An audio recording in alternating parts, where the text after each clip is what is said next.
What's up and what's going on, everybody? Welcome aboard, good people. Getting into another one. Going to be talking about Austin Hollerman today. I just saw a video, a live stream he recently dropped where he explained why he will no longer be discussing modern women, which, on its face, I see nothing wrong with that at all. And by modern women, he basically talking about, he's not going to be discussing American women on his channel anymore. And on its face, nothing technically wrong with that, because at the end of the day, he lives overseas full time. He's over there traveling. So yes, there's a time and place for brothers who's living over there just do a channel about their life abroad. And so yeah, that makes sense. The part that didn't really make sense to me that I will touch on is throughout the stream, the constant taking jabs and stabs at everybody who does content for men talking about women. Men in America do content for American men talking about American women. It was a lot of stabs at that. And I'm going to ask the question. I'm going to keep bringing that up because the first time I heard a man ever talking in a slightly manospherian type of way, I remember back in 2006, I stumbled into some Tom Lakis, and I was like, wow, this guy he's saying some very truthful things. Sometime after that, I caught some Patrice O'Neal and was like, wow, this guy is saying some very truthful things. And my position is it's never a bad time for men to tell the truth, whether it's on the internet, on stage, or on the radio, or whatever your medium is to get the truth out, your opinion, your perspective out. It's never a bad time to do that. But there's apparently men who think that it's a waste of time, or as he said in this video, it's just complaining about women. And so I asked the question, was Tom Lakis just complaining? Was Patrice O'Neal just complaining? Where is the line with that? But we're going to get into it. Is it just complaining, or is it telling the truth? And is it ever a bad time to tell the truth? We about to dig deep into that. So strap on in. Let's get ready to go. Let's get it.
Peace, folks. This is X from TPOT Media. Open your mind and wake your black ass up. You know what time it is. Hit that damn like button as you make your way in the door. Grab a seat, settle in, get ready. It's the Grown Man Hour with your host, my man, Bernard Riley.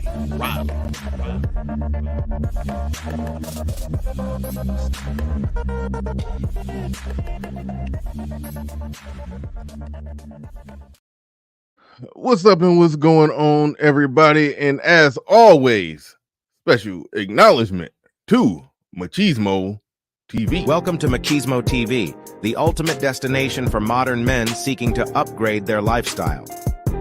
Subscribe to Machismo TV and Saul T-Balls. We stream daily from 12 midnight to 8 a.m. Eastern Standard Time, the best male-centric content.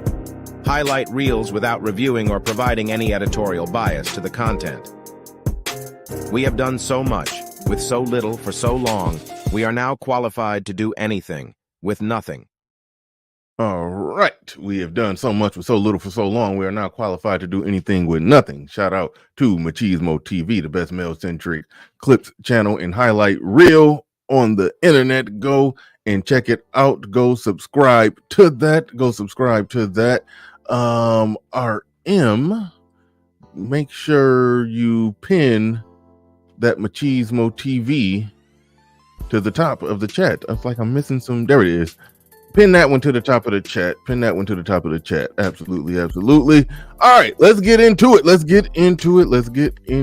Shout out to everybody in the building. Shout out to Pablo Fresco Bar. I'm glad you're here. I do want to hear from you when I open it up. I thought about reaching out to you and, doing this show, make it a one-on-one with you, but I was, late scrambling. That's why the show's so late. I was scrambling, getting it together, but I did want to hear from you on this one. But you say some very, a very pertinent, words there when you say he has the luxury because he's a digital nomad, not living in the United States. That's why I say, if you're just over there, you're living overseas, there's nothing wrong with just doing content about what it's like living overseas and just talking to brothers about that.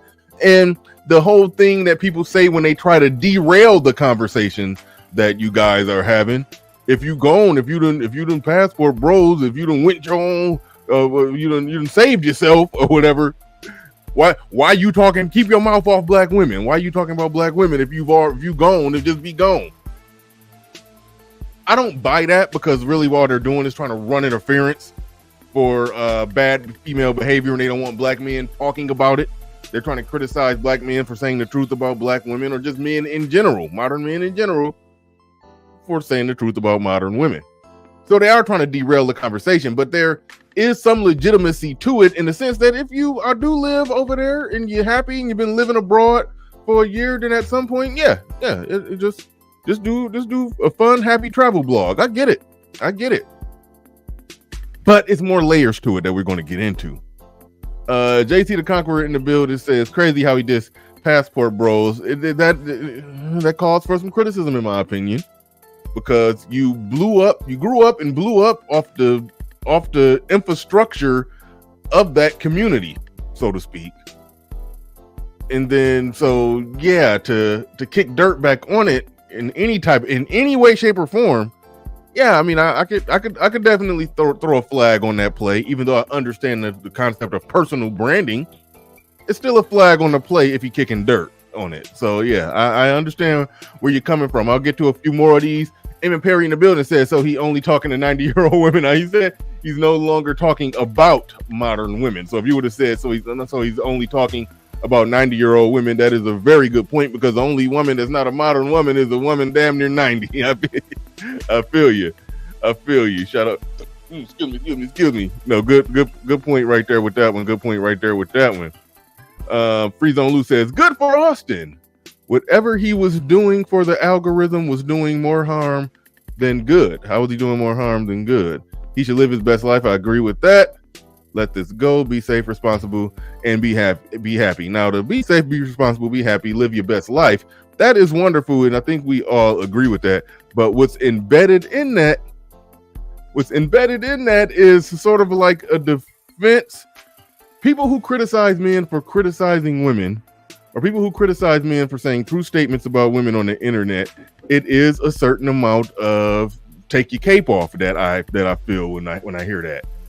But some people are going to celebrate that move. But it's a few layers to it. We're gonna get into it. Shout out to Omega Dreads. Shout out to Logan JJ says the younger generation of males are not told the truth about modern women. How can they be saved? But I understand his choice. I absolutely understand his choice. 100%. But at the same time, if we're going to say men are deluded into thinking that all the bullshit that they've been inceptioned with about how they should interact with women, if we can agree that it's a bunch of bullshit, then somebody somewhere needs to be breaking down that bullshit. Somebody somewhere needs to be doing that.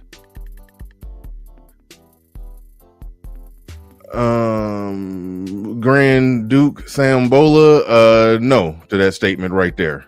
No to that statement right there. He says he's basically just Passport Bro. The Passport Bros. Shout out to Free Zone. Shout out to D. Scott. Said I was just listening to Black Phillip show before I got here, man. He said he was the GOAT. I think he's talking about Patrice O'Neal. And Free Zone Lou said D. Scott 100. See, now that's the part where some of y'all get a little schizophrenic. Drop the music.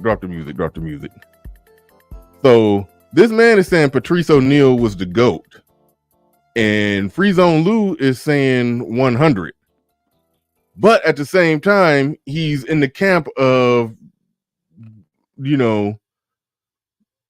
criticizing men for criticizing modern women. But was Patrice O'Neal not doing that? But with Patrice O'Neal, he's spitting facts. Y'all on the internet, y'all need to shut up with all that complaining. Where's the line? Was Patrice O'Neal complaining? Was Tom Lakers complaining? Like that's where I say what's embedded in it is some selective caping. Certain people say it's like put a cape on. Other people say it's like, he's spitting facts. That's what I'm talking about. That's where it gets goofy to me. But we about to get on into it. Courtney Bo says he has a Passport Bro tattoo. Hey, that's fine. Say you're not a Passport Bro, got a Passport Bro tattoo. I think he just got a tattoo of Africa on his back too. Hey, that's why I don't do tattoos. You never know when you change your mind. That's why I don't do tattoos. I don't have a single tattoo anywhere on me. I do not do tattoos. But Monster Cameron says, I like Austin, but when he left the Red Pill and Passport Bros, it was then he just became another travel channel. It's technically nothing wrong with just being another travel channel. But however, it does reek of the same thing that we've seen a lot of people do. We've seen a lot of women do it. They grow up, they blow up off the Red Pill manosphere concepts. Once they get big, they get an audience, they get a following, they get in the algo, and now it's like they distancing themselves from it. I'm not Red Pill, I'm not manosphere, I'm not this, I'm not that. So yeah, it's a thing. It's a thing that happens.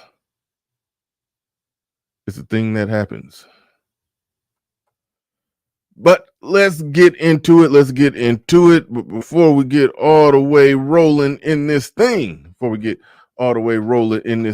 shout out to Deacon Salty Balls in the building. Says first fruits of thine harvest per Marcus Tillis. Oh my goodness, what is that? What does that say? I don't know. I don't even know what that says. Cicero. All a man needs is a garden and a library, brethren. Feed thine mind, feed thy bodies, but ultimately feed your soul. Absolutely.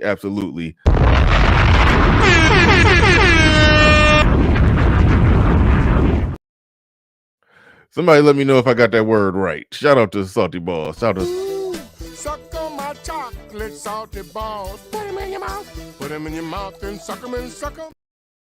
Increasing my vocabulary daily.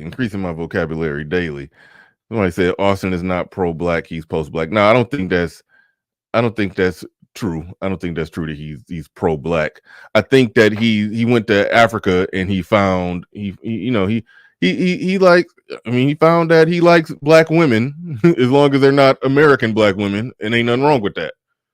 And so he feels, I think he likes Africa more than he liked Brazil. That's what it sounds like from what I've heard.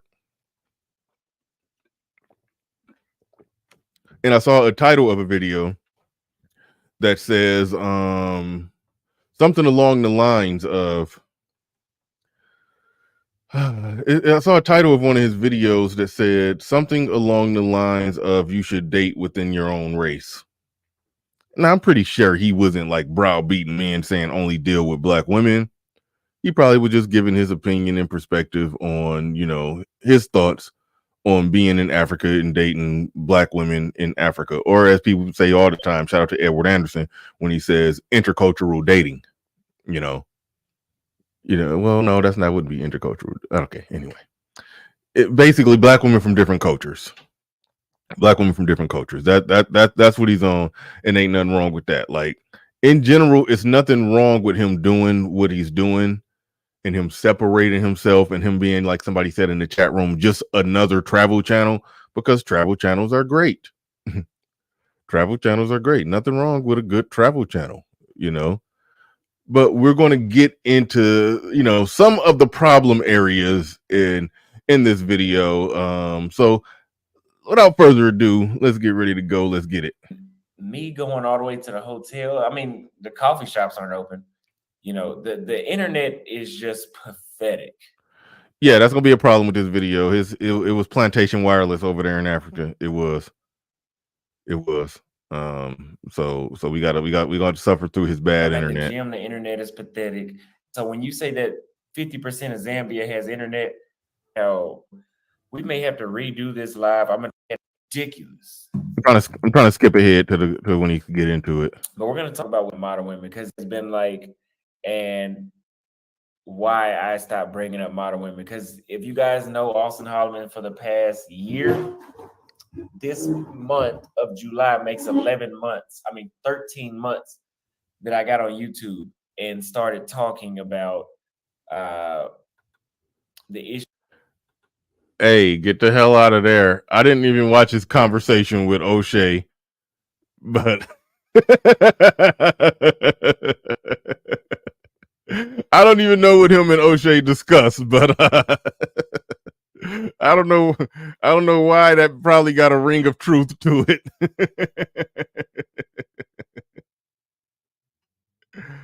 Oh my goodness, cut it out. Issues that we have, and started talking about the issues that we have dating in the States. And we're going to talk about Zambia. I got a lot to say about Zambia. So first super chat before I get into the topic. The culture clinician, one of my good friends, says, "Would love to have you come through and educate young men on why African women are viable and you stop talking about American women." Absolutely. You have my phone number. Reach out to me and let's set that up. But let's wait until I get back to Kenya. I'll be back in Kenya next week. Also, Rwanda, you guys know what I'm talking about, will be in Kenya with me when I get back. So more content on the way with that, because I know y'all love that one. Thank you for the super chat. So we have about 150 people watching. Let's talk about this first point. Number one, there's this thing called the manosphere, right? And I'm gonna turn off the chat really quick so I can focus. There's this thing called the manosphere, and in the manosphere, you have men like Fresh and Fit, Alpha Male Strategies. Who else? MTR, Coach Greg Adams. You have people like that. And to be quite frank with you, their entire channel is centered not so much AMS, not so much of his. His not as centered around this. But everybody else's channel I just named is literally just a hamster wheel of complaining about stuff that's not going to change. Complaining about women misbehaving, being rude, being masculine, being disrespectful, the high standards, and their poor physical appearance, but they have high standards. That's all of those other manospheres. All right. Now, so he named Coach Greg Adams. He named AMS and took him off. So Coach Greg Adams, MTR, and then he said Fresh and Fit. He said their whole channel is essentially about them complaining about women. But the $1 million question that I always ask, because that's the same thing that when Simps came into the space and started trying to run interference, that's the same argument that they made. Oh, y'all just complaining about women. You know, when you doing what you're supposed to do, you ain't got no complaint. You ain't got no complaints about women. It was a derailment tactic that they tried to do, like, you know, be like chest beating. It was like some chest beating caping.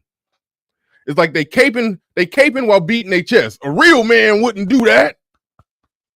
It's so here's my question, and this is what I laid out in the opening. Is it men complaining about women, or is it men telling the truth as they see it? If what these men are saying is it should be measured on whether it's true or false. It's either accurate or inaccurate. And if it's true, do other men need to hear the truth? Is there ever a bad time for men to come on the internet and speak the truth?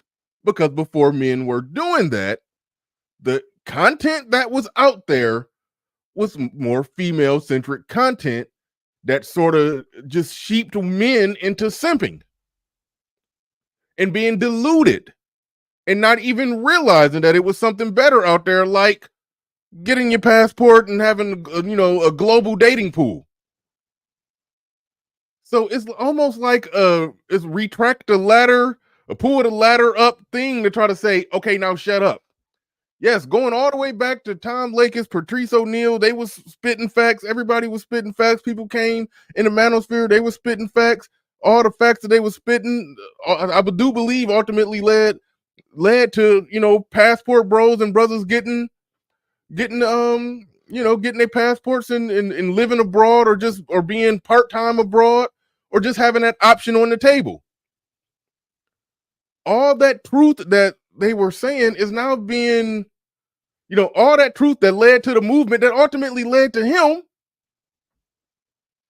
is being called just complaining about women. It's like that's goofy to me, and I will never understand that. I will never understand that one. But it's an epidemic of that shit. It's an epidemic of that shit going on right now, where men who agree with the general message of men on the internet speaking from their perspective as they see it, the truth about the social dynamics between men and women. Men who agree with it are finding using the same type of derailment tactics that we've seen simps and women do. You know, basically, you know, it's just, you're just complaining about women. It's like, no, it's what I said, accurate or inaccurate. I respect the person who thinks that what I'm saying, or what Coach Greg Adams or something he's saying. Who did he mention? Fresh and Fit. He mentioned MTR. You know, I respect the person who says, okay, I hear what you're saying. I think it's inaccurate for these reasons, and then we have a discussion. But the person who says, oh, what you're saying is accurate, just shut up and don't say it. That's when you just completely leave the realm of anything that makes sense to me. Now, however, if the brother wants to just do a travel channel and not talk about what's going on in America, because truth be told, he hasn't been in America in damn near a year, that's fine. That's fine. But why retract the ladder and shovel shit down? You know, it's like that's bullshit. I'm sorry. I didn't even come out here to go that hard. I wasn't trying to go hard on you. I wasn't trying to go hard. But that's bullshit. Your content creators are. And it pays a lot.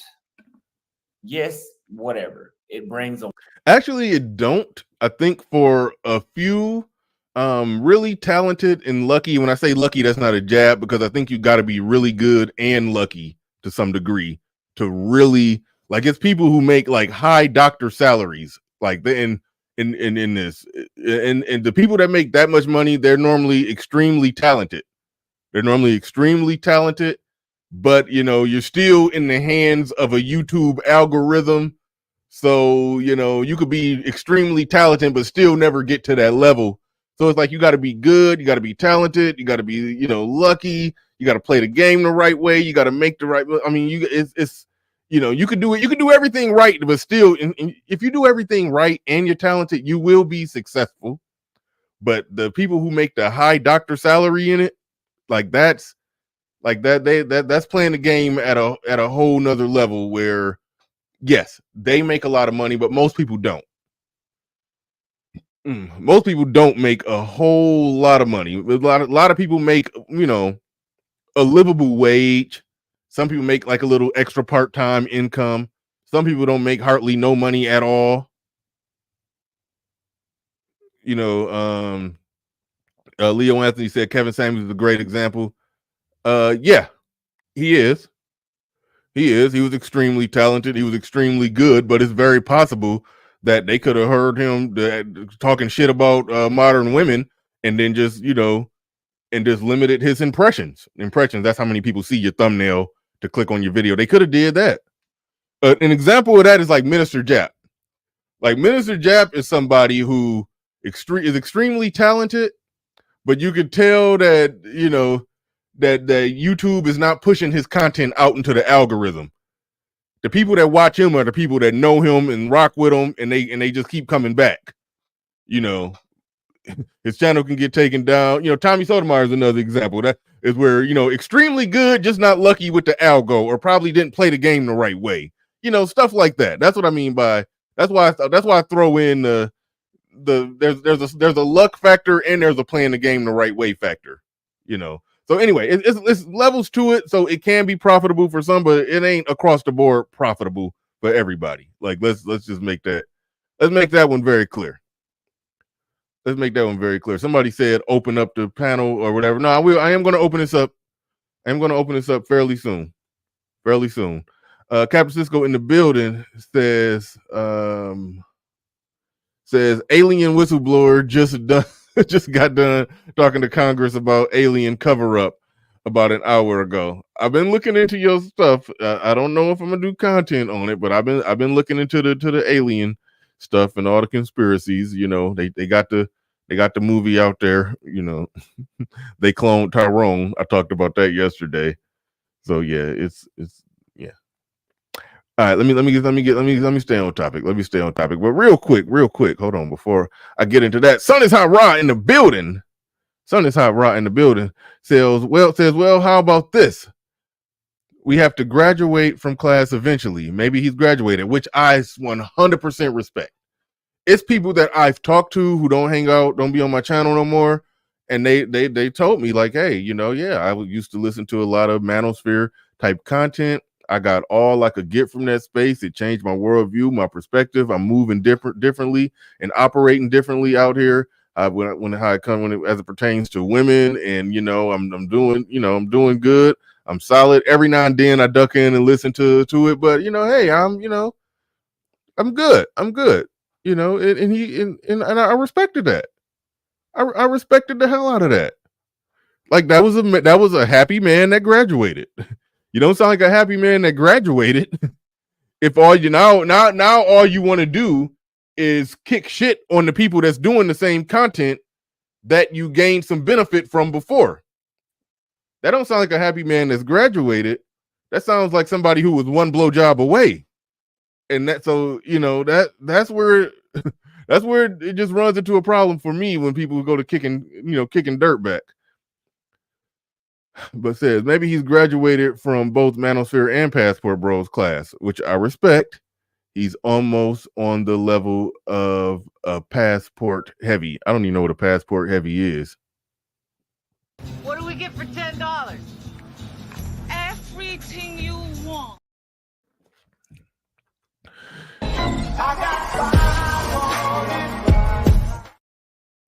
Jaquan, what the hell are you talking about? You saying shame isn't going to work? How this is men talking to men about women? What the fuck are you talking about? Shame isn't going to work. Going to work to do what? To accomplish what goal? The hell are you talking about? Shame isn't going to work.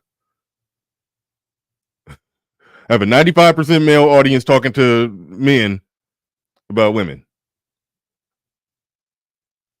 Fuck you talking about? Make sense, please. Make sense. All right. Where the hell did my video go?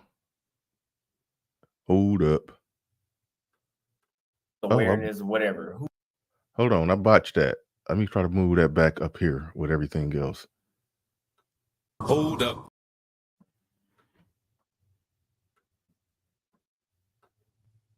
There we go. All right. All right, let's get back into it. Who cares? It's all bullshit if you all ask me. It pays a lot to sit around and complain. When I was in the United States and I was sitting around complaining about the things, and the only reason I complained was because I was there. Even when I got to Brazil, I was just complaining because I was freshly. All right, don't block Gabe. Well, I'll let Theo block him when Theo pull up. But if you want to, it's completely up to you. Feel free,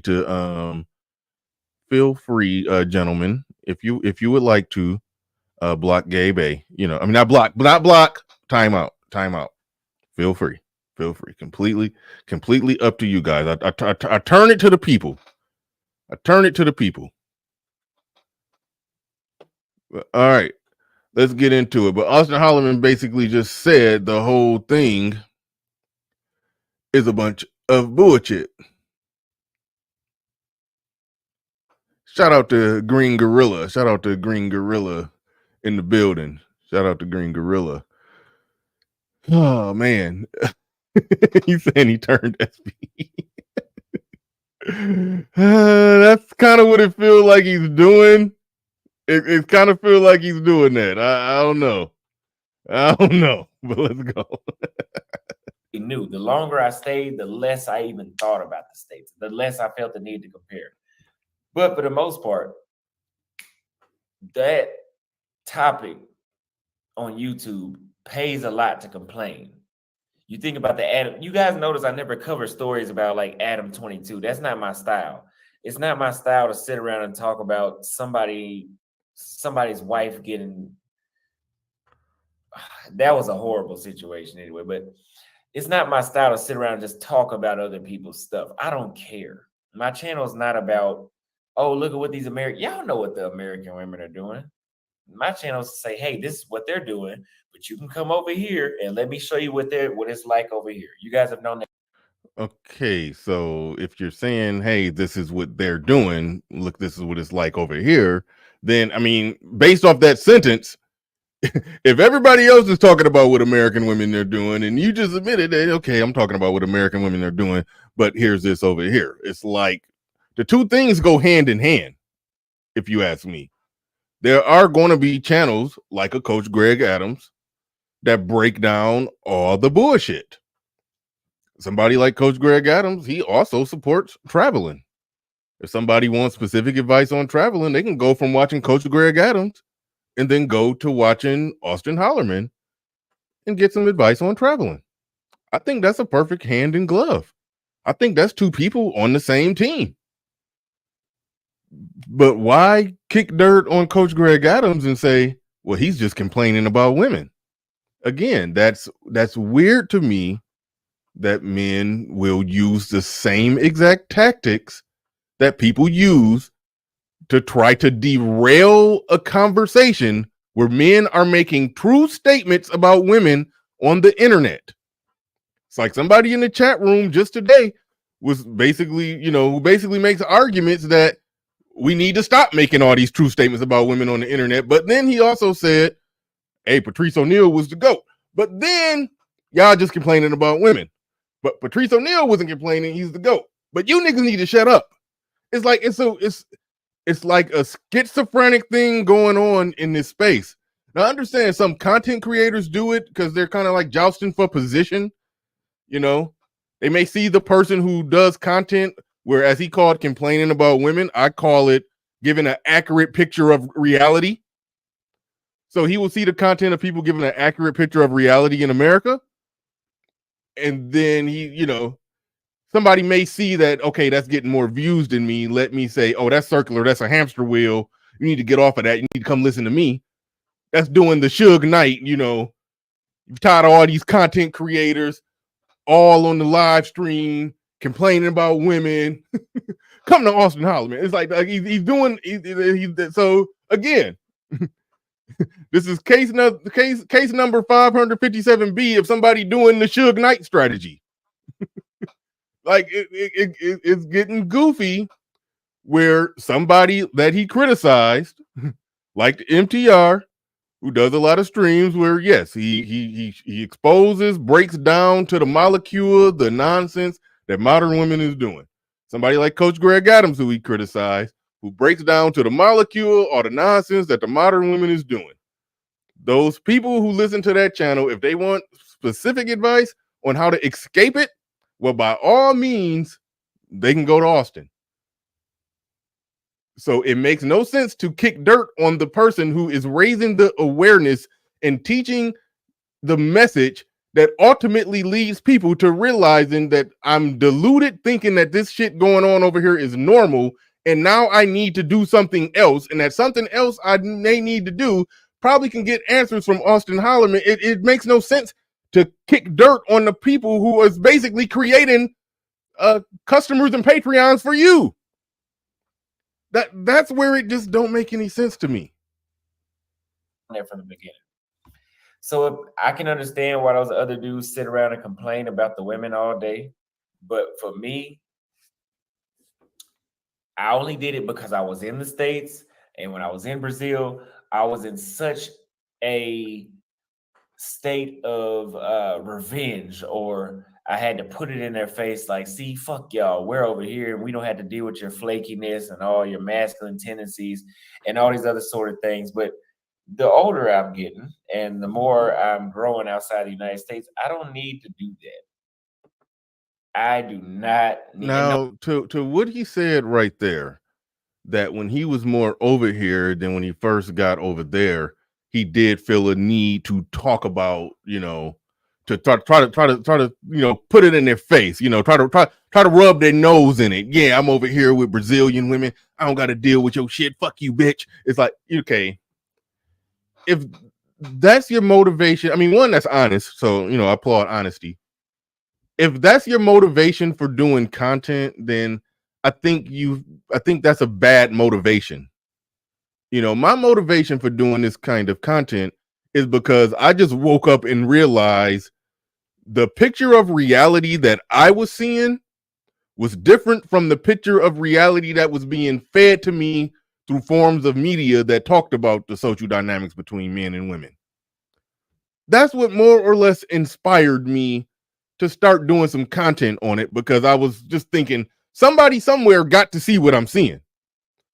And then when I got in the process of making content and then, started, messing around with the search engine, and I stumbled into, Manosphere content creators and said, okay, cool. It's already people doing it. I'm late. but that's what inspired me. But if you're inspired out of 100% a place of hurt and frustration, and that's why you're doing your content, that's not a good motivation to do it. It's almost like, I mean, I hate to talk in a more liberal sounding or female language, but it's almost like you need to heal. You need to heal before you start your YouTube channel. I don't know no other way to say it. Okay, I'll speak it in our terms. Get past your red pill rage and then start your channel so you can speak clearly. But he's saying he started his channel in a more red pill rage moment.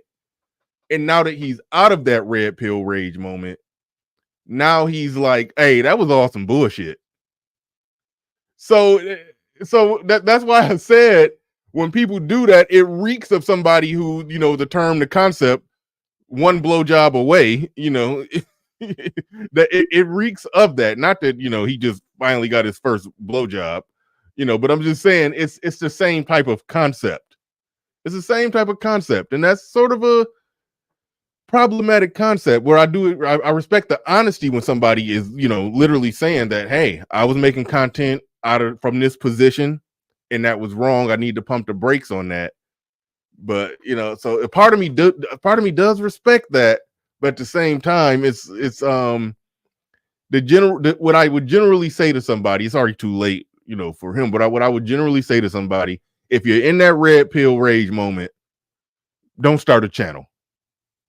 Hop on a panel here and there, speak your mind, get it off your chest. But when you start your channel, make sure that you clear-headed, level-headed, and logical. All right, that's the only tidbit of advice I'll say to that. No, I do not want to do that. So I don't take anything back that I said. And shout out to Charles Merchant.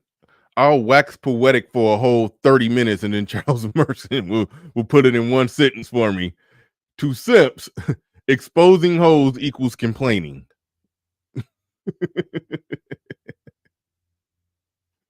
Yeah. All right. Let's go. I don't, anything you heard me say about American women, I don't take that back. I meant everything I said, but I'm at a state of peace. I've met American women in Thailand. I've met American women in Brazil. I've met American women in Tanzania.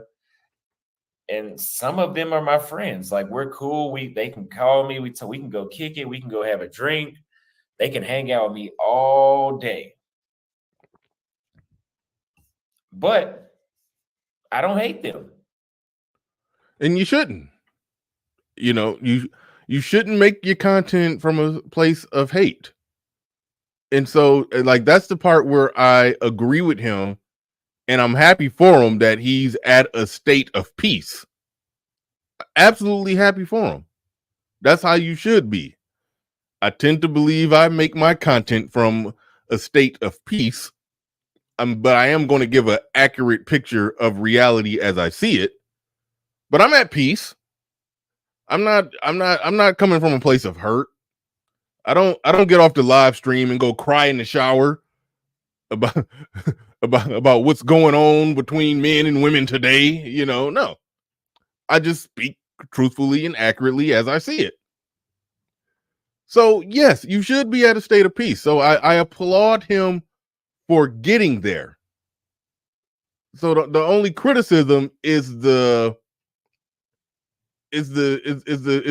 chucking the shit back at, you know, people who are not at that, you know, lack of peace. You know, the people that he's saying is complaining about women all day, I would say, speaking accurately about the dynamics between men and women.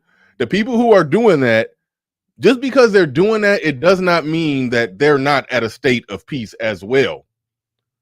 It's a weird thing to say that somebody could only be criticized if you're at a place of hurt. Like, that doesn't make sense. That doesn't make sense. If you're if you're a Democrat and you think the Republicans are wrong, you could be a Democrat 100% secure in your position and happy with your life. You're still going to criticize Republicans. Not because you hate them and not because you're at a place of hurt, just because you see what they're doing and what they're putting out there and the effect that it has on the world, and you think it has a negative effect on people. So you speak truth to counter the nonsense that's being put out there. Nobody says you just complaining about Republicans. You see that's where it gets. That again. That's where it's wrong. But him graduating to a state of peace, saying he came in here raging and was mad at black women in society and everything going on in the Western world. He went overseas. He got happy. He found his peace, and now he's good. Like, that's good. That's wonderful. That is wonderful. So that part, I want to make it very clear. No criticism for him on that part.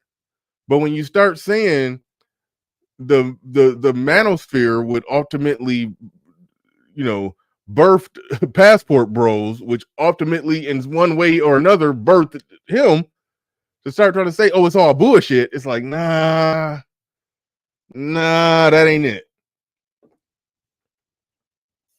I don't hate them. I don't like them when it comes to dating, but hey, we can, as long as you're not one of those girls that's gonna put on a scene and all that, yeah, we can kick it. I don't care. I'm not gonna sleep with you. I'm not bullshitting about. I am done. Respect that. Respect that. Shout out to McDowell's Human Resource Department says, meanwhile, the brother is, the brother AMS is apologizing to Passport Bros. What? Meanwhile, the brother AMS is apologizing to Passport Bros. What the fuck is going on today? Keep up the good discussion and love the lighting set up over there. Hey, thank you very much. My camera work been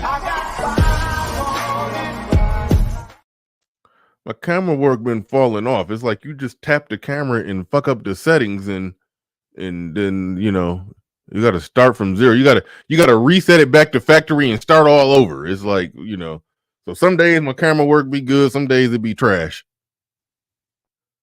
But thank you for the super chat. Do appreciate that. Appreciate everybody supporting the stream. Logan JJ says, oh wait, this ain't a super chat, but okay, I'll read it anyway. He says, hey, I'm winning over here, and I don't care what you guys are dealing with over there in America, even though that's where I started. That's fairly accurate. That is fairly accurate. Fairly accurate statement. Patrice handled his business. RE women? I don't know what you mean by RE. Patrice handled his business. RE women. Dudes without a track record with women are moving from a position of weakness. What does that even mean? Dudes without a track record of women are moving without a position of moving from a position of weakness. I don't know your track record. I think you said you married. I know I said I used to be married and I now have a girlfriend. We don't know each other's track record. We don't know how each other is moving. Like, that's just, to me, that's just criticizing to criticize. Somebody on the internet is saying something that you agree with, but you're just saying on the basis of what? That this man is in a weak position.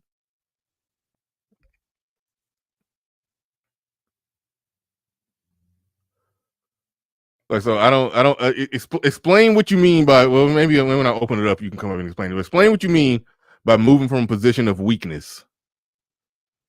We understand if somebody, okay, a man is in a weak position if he move in a woman's house and she's paying the bulk of the bills. He's in a weak position. So when you say move from, somebody moving from a position of weakness, yeah, not doing that. Understanding however much money you make and whatever house you could afford, that's your house. If you want to, she can. If you want to let her move in with you, she can come move in with you, but you ain't moving in with her. Like that. That's how I define moving from a position of weakness or moving from a position of strength. But I think a lot of people say that moving from a position of weakness, that's another one of the derailment tactics. With that, like, you have to talk about something measurable that we could look at and point to say that, yay, what you did right there, that was weak. Criticizing women is not weak. Talking about women and giving an accurate, true picture of reality in front of your audience of men so they can hear the truth isn't you're never in a weak position if you're given accurate information. If you're given the truth as you see it, you're never in a weak position. You're either correct or incorrect. So if somebody is incorrect, show them where they're incorrect. But I don't understand the moving from position of weakness thing. I don't understand that one. Yes, all the derailment people who come online to criticize men for all the people that come online and criticize men for making true statements about women on the internet, I'm sure y'all understood what he meant. Now, Freeman's Journal is my guy. I met Freeman's Journal in person. Me and Freeman cool. So this ain't a shot at Freeman. I just didn't understand where he's coming from right there. Charles Merchant said, exposing black women will bring her simps to you. Exposing black women will bring her simps to you. Oh, yeah. His job is to heap all the punishment upon himself by any means necessary. All right, let me get back into it.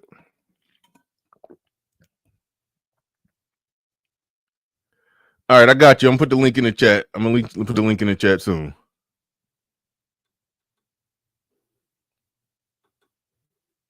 I have been out the United States 9 months. I don't need to. I don't need to try. I know what they're about, and there's no need of me continuing talking about them. I've tried. Oh, in Kenya too. I met some in Kenya. It was the same BS, and I'm like, yeah, I'm going back to the locals. I'm gonna go back to the locals. The only Americans I probably will hang around are the American men that are here. But as far as the women, we can kick it, but don't flirt with me. It's the same BS every time. Nothing's gonna change. And I don't see how those kinds of creators do it. Another reason I don't talk about American women on my channel, modern women, American women, whatever you want to call them, it draws a crowd. I'm not a damn incel, but it draws a crowd of incels that cannot get any action in the States. I never said that I couldn't get any action. I just said I wasn't getting the action from the ones I wanted, the ones I felt like I deserved. All right. Now, this part what he getting into here, I'm kind of with him on this one. That when you do a content talking about the modern woman, women in America, or in the case of on Black YouTube or Black Manosphere, talking about Black women, you can end up drawing a crowd. You can end up drawing a crowd of people who are on that rage mode that I talked about. You can end up drawing a crowd of, I don't want to just call somebody incel without knowing, but suspected incels. You can end up drawing a crowd of suspected incels. And that could be a problem for your chat room. And he's about to get into that because they come in saying some wild out, crazy, wacky stuff. People associate that with you, and it look good for the overall image and growth of your channel. So from a business standpoint, I understand exactly what he's saying. Like that it's no way around that. You know, only thing I'll add to it, like in this space, I don't even want to get into that suspected incel crowd, because you know some people pin the tails on the wrong donkey when it comes to that shit. That suspected incel crowd. You know, I'm not talking about content creators. I'm talking about the audience members who rant and rave about how you're wasting your time. It's not making a difference. These women aren't going to change. We're still. It's almost like they're basically saying we still can't get no ass, and y'all are doing this, and y'all not changing the women fast enough. SBE. No, okay, all right. That was a jab. All right. Let's get back. It draws a crowd of people that want to constantly complain, incels that have never been able to attract any women at all. And I'm not one of those kind of guys that had that issue where, oh, I can't get any women at all. So I didn't want my crowd because believe it or not, when people in these other countries would go watch my channel, they would read the comments. And they whatever is in your comments, they associate with you because they look at you as this leader, and whoever is in the comments, they are thinking that even if that's not what you're not doing, they are thinking that what is in the comments is what you have these people thinking.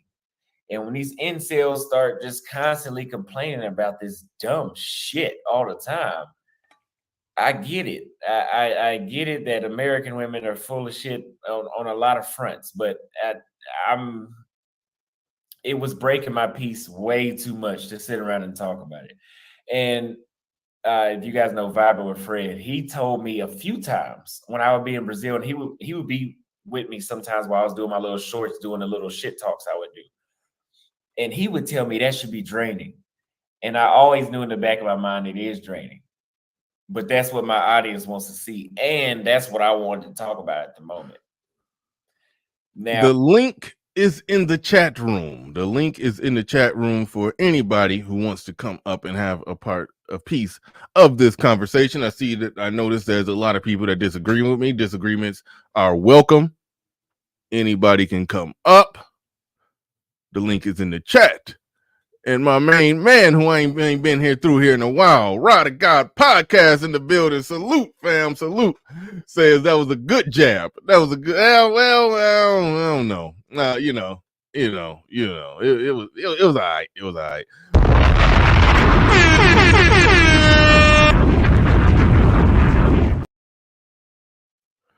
Yeah,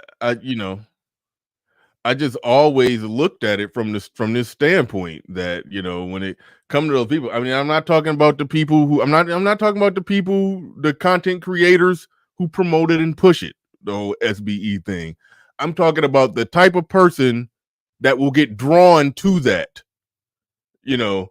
Let's rally and criticize the Black manosphere because their criticism of the women is not working. I'm like, what type of person gets drawn to that? And so that's how I came up with, a theory. Well, actually, you know what? I can't even take credit for that theory. I cannot take credit for that theory. Somebody else invented that theory. I don't know if he want to take credit for it. So but shout out to Rod of God. But game changer in the building. What's going on? Hey, what's going on, Bernard? What's happening? So yeah, this is funny. I'm thinking about somebody there was a movie about a prison called Attica, and the prisoners rebelled because of all the poor behavior and stuff. Oh, by the way, that's somebody who was talking about was me. But yeah. That was Game Changer's theory. I didn't know if he wanted to stand up and take credit for that theory. So that's why yeah. So anyway, you acknowledged it was your theory, but go ahead.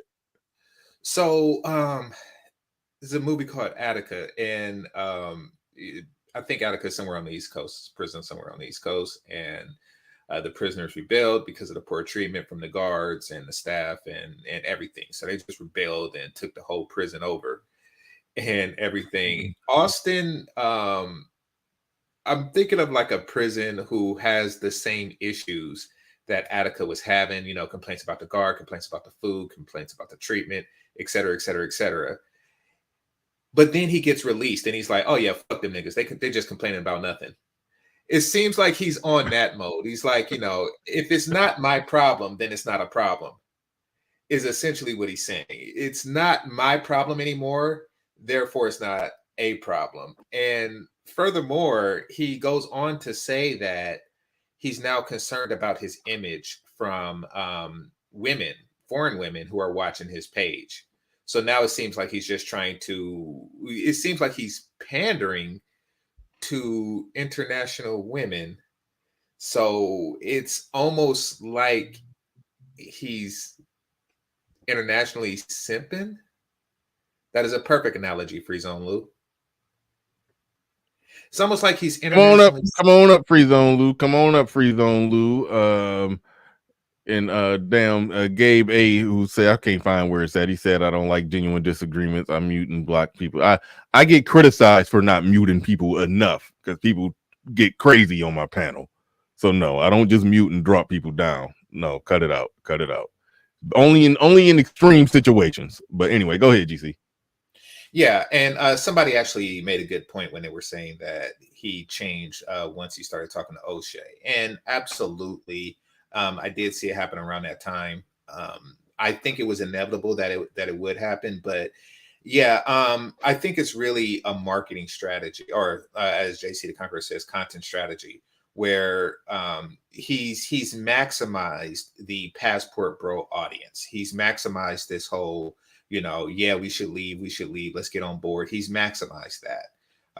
He was the poster child of that. He's gotten as much support from that particular cohort as he can. Now it's time for him to try to expand to other cohorts. Now he feels that the only way he can do that is to is to just completely, disassociate himself and, denigrate the previous one.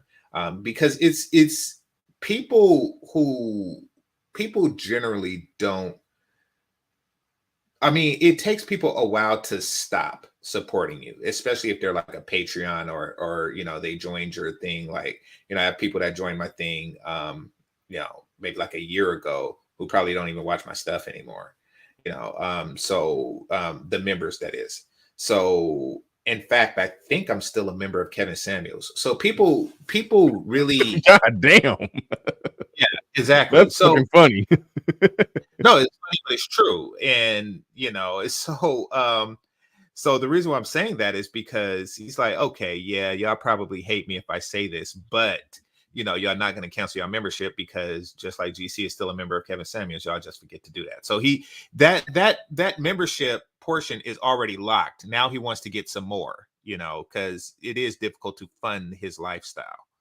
So I think it's part marketing strategy, part it's no longer my problem. So fuck them niggas. And I do think it is a large part the incel thing that he was talking about, and not necessarily the fact that they are incels, because it's that's neither here nor there. Being an incel doesn't make you a bad person. However, a person who has a lot of repulsive traits do tend to be incel, because the same thing that repulses you from men also repulses you from women.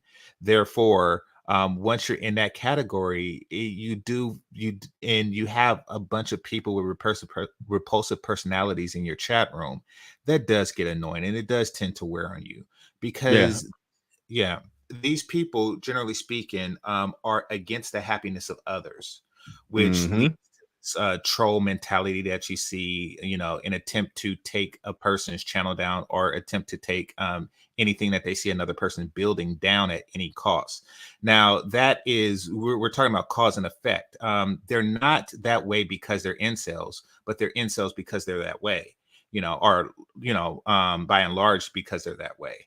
So yeah, he's right in saying that, and that can be annoying and frustrating, and quite frankly, it can make you move away from any movement that has a higher than normal concentration of those type of people. Yeah, I'm glad you said that, because that was a part I wanted to go a little longer, because that was a part of what he was saying that I absolutely agree with. But you summed up what he said better than, you summed up that part of it better than what I could, and actually better than what he did.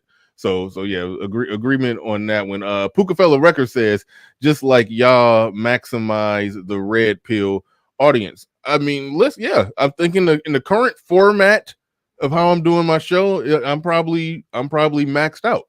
So I probably need to do things differently. But one thing that I'm not going to do, if I do something differently, I'm not going to kick dirt and take a shit on red pill concepts or the manosphere, just because I'm thinking about my channel and how I could grow it more. And if I did this and if I did that, I'm not going to be disingenuous.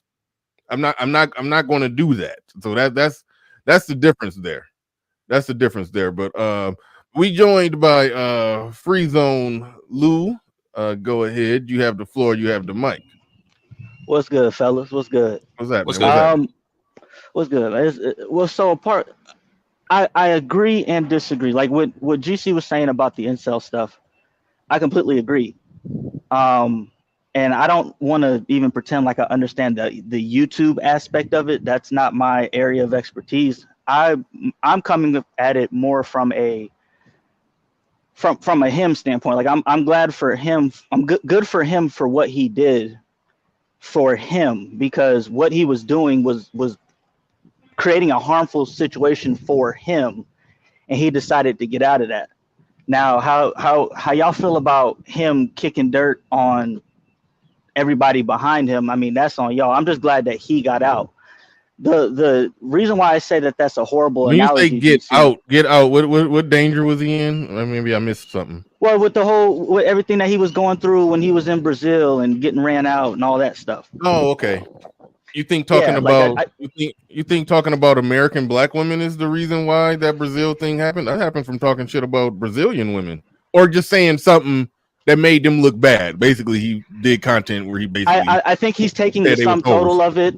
I think he's taking the sum total of it and coming to his own personal conclusions. And whether right or wrong, he's doing what's best for him, which is pretty much what everybody on YouTube does. And so I don't have any particular issue with that. To me, it's not about the women per se. I was happy for him because of him getting into a place where he could grow and mature and actually go and be happy and not have to do, if he feels that type of content was a detriment to him and he decided not to do it anymore, that's totally fine. The reason why I disagree with GC's analogy, and I say it's a horrible analogy, because I just want to say real quick before you get to that analogy, I want to say that part that you just described, I think that's the part where everybody agreed with him and support him in that part. Right. I just want to make that clear. That's the easy part that we all agree on. But go ahead on the what you were saying about GC's analogy. I disagree fundamentally with the prison analogy because I don't consider black men to be in a prison. What he did was not escape a prison. He bought a plane ticket and moved out, which is something that pretty much any black man can do. So that's not prison. He didn't get released from prison. He bought a plane ticket. He flew out and experienced life in other parts of the world. Mm-hmm. Like that's not a good analogy. I get what you're saying, but you're just not good at creating analogies, bro. You do these weird, goofy analogies, and they don't 100% line up because black men aren't in prison in America. They can easily do what Austin. That's why it's an analogy, sir. However, in the U.S., without a passport, you can't leave. Just like in prison, without release papers, you can't leave. A person getting their release papers and leaving is analogous to a person getting their passport and leaving, sir. Or if you're deluded, hold on, wait. You can't buy your way out of prison. You can buy a passport. Or if you're deluded into thinking that this shit is normal, then it is analogous to somebody who might as well be in prison if they think that this shit is normal. And yeah, they're supposed to stand in it. They called it a mental prison. Now, understand this. Analogies are never going to be 100%. And a person can always look to pull out that 1 or 2% that it is not in order to just try to attack the person who's given the analogy. The fact that a person is looking to do that is really looking to take down another black man is that chat room incel behavior that I was talking about. It is that repulsive behavior. It is that general hate that they have for other people to where they will just like, okay, I'm going to stretch in order to make this person appear in the worst light that I possibly can. This is something that we see a lot in this space, and this is the repulsive behavior that Austin was talking about.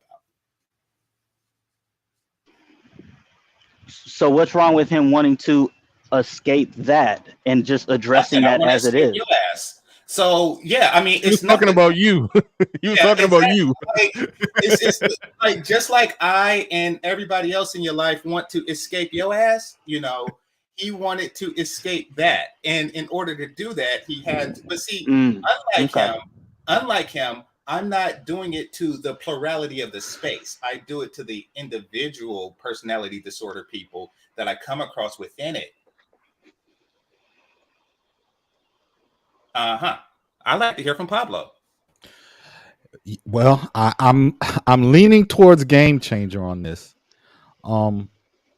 There's a weird thing that happens in the passport bro community whereby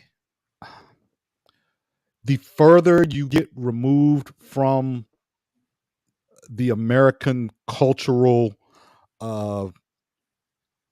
issues, problems, lifestyle, the more you kind of get on a high horse about those that are kind of still there. And you look back and say, oh, well, that's weird. Why are you niggas dealing with that? Right? So it gets to Austin's been very perturbed and bothered by his chat and his comment section over the last few months. Right? If you go back and watch some of his other videos, he repeats it time and time again. You niggas in the chat, You guys in my on my comment section, y'all hate black women. Well, he only said this now that he's in Africa. When he was in Brazil, he didn't care. It's fuck them hoes, right? So his chat room is sort of like cock blocking on some Kenyan punani. That's what's going on. They cock blocking Helen. They want to see more of more Kim Lee. But listen, he is partly to blame for that issue. He is partly to blame. We have passport guys running around with cameras saying they ain't a passport bro. And one goes by the name of Base Live. Called out everybody saying all you niggas want to do is see tits and ass. And lo and behold, he was the progenitor of putting girls in hot tubs and showing sexy girls in bikinis in the nightclubs. He created his damn channel on that. And then as he grew and got more followers and more a broader audience, when the niggas kept saying show us more ass and titties, he got upset because he can't get out of the ass and titties algorithm. That algorithm, man. I don't think people anticipate. I keep telling these dudes, you can say you're not a passport bro all you want. It is about what your followers are watching. What they are watching is what will be recommended to others. You can say you're not a passport bro, but if I see you on Sosua Beach or Playa Hollywood in Cartagena, and every time I turn around, you back there, what do you expect? What do you expect? You made a deal with the devil. Now you're in it. You can't look back now and say, oh, all y'all want to do is talk about, well, the black women here are good. No, you lived on, these bitches ain't shit. Now, I understand that you're in Africa and it's totally different cultures and all of that. But some of that comes along with the territory. Some of that you got to eat. Yeah. Well said. You came, I don't know if to say came under fire, because I wouldn't call it fire, but Pablo, I know a certain individual criticized you, I guess because, in addition to talking about traveling and all of that, you do have a critique of what's going on in America regarding the social dynamics between men and women, black men and black women. And I think you were told you were somehow not a passport bro or something in that regard, because for criticizing women, you were called out for it. Like, all right, well, let me say this. Go ahead and speak on that. My channel is about showing men who may be on the fence. They still living in the United States. They still trying to date American women. They're still, doing what they do. And they're frustrated and they want some other option. My channel is devoted to showing those guys there is another option. But the cultural and social barriers that you're up against may be insurmountable for some.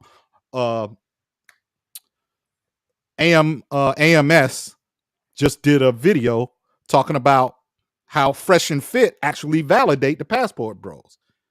He said, on the one hand, you keep bringing up all of these wild, uncontrollable women, right? And showing everybody how out of pocket and how unruly and how unreasonable they are. You can't do that on the one hand, and then on the other hand say, oh well, you can just self-improve your way out of that. You just knuckle up and deal with it, right? And so I'm the guy that shows you, hey man, it's gonna be real difficult for you to quote unquote just knuckle up and take it, I didn't say it was impossible. I just said it's gonna be difficult. And for some that have the desire and the ability to travel abroad, it's an option. And so my channel is about that. I can't do what Zoom to Thailand does because I'm not living outside of the United States. I still guess what? I still get to go to the Walmart and see the bonnets of salvation and the raptor nails and the chicks cussing out the girl at the counter. I still get to see that. Austin doesn't get to see that anymore. And so now he kind of feels like, oh, well, everything's good. It's all love. Why y'all still complaining about that shit? Yeah, because you're not in the environment. You're not in the environment. So I understand why his thought process is that way. But matter of fact, Fresh and Fit about to do a show in Colombia. I think they've been in Colombia for a minute now. I don't know how long, but I know they've been. They've been over there. Shout out real quick. Shout out to Stacker Starve dropping $10 on the Cash App. Do appreciate that. But yeah. But anyway, that was it. That's all I got. Listen. What do we get for $10? Everything you want. All right, go ahead, Pablo. Yeah, it's just a matter of, well, I got mine now. What's wrong with you niggas? That's basically what it is. All right. True Hype in the building. You got the floor. You got the mic. Hey, what up, man? Like, like one of my biggest things, right, is like you're not responsible for your audience. And then a lot of early content creators that I've talked to and that I know or whatever, they had to learn really early that you cannot focus on the comments like that. You know what I'm saying? You can't take it to heart, because if you are, you might as well not look at them, right? But at the same time, like you, Bernard, for example, in your chat, I think it has a really good mix, right? But you cultivate that over time, and you made sure, you know what I'm saying, if somebody gonna be too crazy out of pocket, you might get them out of here, right? Yeah, I mean, I did. Well, I mean, I've recently emptied my block list, so nobody. Well, let me double check, because people be blocking people without me knowing. But my block list is emptied right now. But yes, I did set a standard over time about what nonsense is not going to go and what can go, and what can happen. And it's a fine line between letting the chat rock out versus not having some nonsense going on in there. And you got to think about what kind of channel you are, and and I think for the channel that he's trying to be, because truth be told, even though he probably don't got the technical know-how to pull it off, but I'm pretty sure he would like to be some variation of Richie Mack Zoom to Thailand, because he would probably like to be something like that.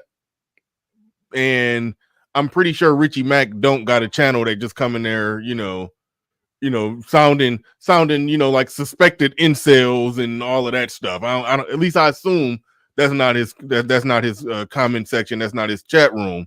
He wants that type of comment section and chat room. And so he's just trying to figure out ways to make it happen. And I don't know how that manifests itself in shitting on manosphere content creators. I don't know how, but and Richie Mack. What'd you say? And I said Richie Mack. He shitted on Richie Mack? Well, no, not directly. However, he was, I think he was in Kenya talking about how, here you have to dress in order to attract women. You have to dress right. Unlike in Thailand, where, you could pretty much wear anything. And I think that some of you niggas are in Thailand because you don't know how to dress, and you don't want to take the extra step to try to impress a bitch. I'm paraphrasing, but, that is an interesting shot at Richie Mack. If that is the case, right? So he did what he did at first with the women, but now he's doing it to certain men. And you know what I'm saying? I'm like, yo, you need to keep that same energy, right? Like, yo, if you don't give a damn about these bitches and these hoes, because he was on that time pretty much. And you remember when he was talking about the Brazilian situation, he was like, oh, it's just a feminist and all this stuff, and being real dismissive. Well, not like, kind of respecting the culture. You know what I'm saying? Because when you run in here with these cameras and stuff like that, all that's on film. You know what I'm saying? So It'd be like, hey, look, you just want to be careful. You know what I'm saying? You go to these other countries and all this other stuff. You know, a bunch of people are making fun of that whole sassy trucker chick, but at the same time, like some of these people acting, some of these dudes acting up in other countries too. You know, there's been many a men to have international incidents. You know, like there's a black man right now that's somehow stumbled across like in Northern Korea, which is just silly. You know what I'm saying? So, but I'm just I just I don't understand why he's like doing this now, unless it's like some kind of pivot kind of thing, or maybe it's even messing up his game because like a lot of women are wary of like even being on camera or just being around him in his presence. But I mean, hey, you got to present yourself a certain way, and you got to represent yourself a certain way, on and offline. You know what I'm saying? To continue to get a certain level of respect. And I'm rocking with Pablo on this one. Yeah. Also, you bring up a good point about a new enemy group, because he did rise very fast by making an enemy of the modern Western woman. He did do that, and now he wants to, as Bernard was suggesting, become like Zoom to Thailand. However, Zoom to Thailand doesn't have any enemies, and he can't really he can't really put that together. Like, he understands that creating conflict is a way to rise, and so he can't do that and be Zoom in Thailand at the same time. So he's like, okay, I want to just make travel content and show off my lifestyle to people, like in a wish you were here algorithm. He wants that, but he also don't want to lose the hate algorithm, so he's now attacking men. And you At least you that's what it can't, looks like. if you live by the sword, you got to die by it. You know what I'm saying? You can't turn into Bob Ross overnight either. You know what I'm saying? Once you kind of Yes, you been like can. pigeonholed, you you can. Hey, you go ahead. can you can absolutely live a certain way, realize that that life does not service you, and turn a completely different way, which is what the passport bro. He basically, that's what I mean when I say he passport bro the passport bros. That's all he did. He realized that what he was doing wasn't servicing him. And I agree, he definitely did it in a goofy way, because the way that I saw it was he just, well, I don't know about that, because he just went on and did different stuff. And then when he went on and did different stuff, people started asking him like, why aren't you talking about modern women anymore? And so he gave that answer. It's not like he went out his way to just do this. This was a question that people have been asking him for the longest time. And so it's perfectly reasonable for you to be living one way. It's not servicing you. It's giving you a result that you don't want, and then living a completely different way. Now, you do have to take what comes with it, absolutely.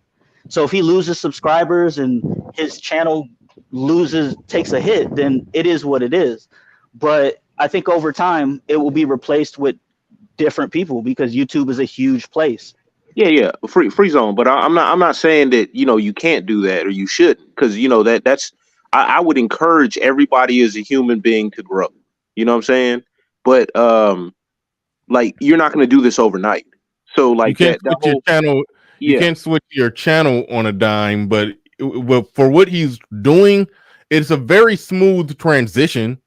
If you were, talking shit about American women while also traveling and talking about, what it's like traveling and dealing with foreign women, it's a smooth transition to just transition over to only talking about the life of traveling and living abroad and dealing with women abroad. Like that's a smooth transition. The only problem comes in is when he starts talking shit, basically saying everybody else who's saying, making accurate statements about American women on the internet, that's just a bunch of bullshit. They just complaining. That's where it gets goofy. Yeah, but That's where the problem comes in. But the problem isn't him making a decision to do what's best for him and best for his channel. Like that's fine. hey, if he said that, Well, Bernard, let me specifically, wait, ask real quick, Andrew. Like if he said that real quick, Bernard, then he's full of it because there's other channels that he's appeared on where he's been crapping on women too. You know what I'm saying? I mean, he said he ain't doing it on his channel, and that's perfectly fine. Like it's It's no issue. It's no issue with that part of You it. said that while doing it, but yeah. Hey, let me ask you Let me this. ask Pablo. Let me ask Pablo Go ahead, this. GC. Go ahead. Yeah, thank you. Pablo, is passport bro something you do to somebody, or is it something you do for yourself? I'm curious. Pablo, you there? Are there any passport bros that can answer that question? All right, yeah. Now you're criticizing his analogy, if that was analogy. I don't know. I don't know. Yeah, good one, GC. Good one. Okay.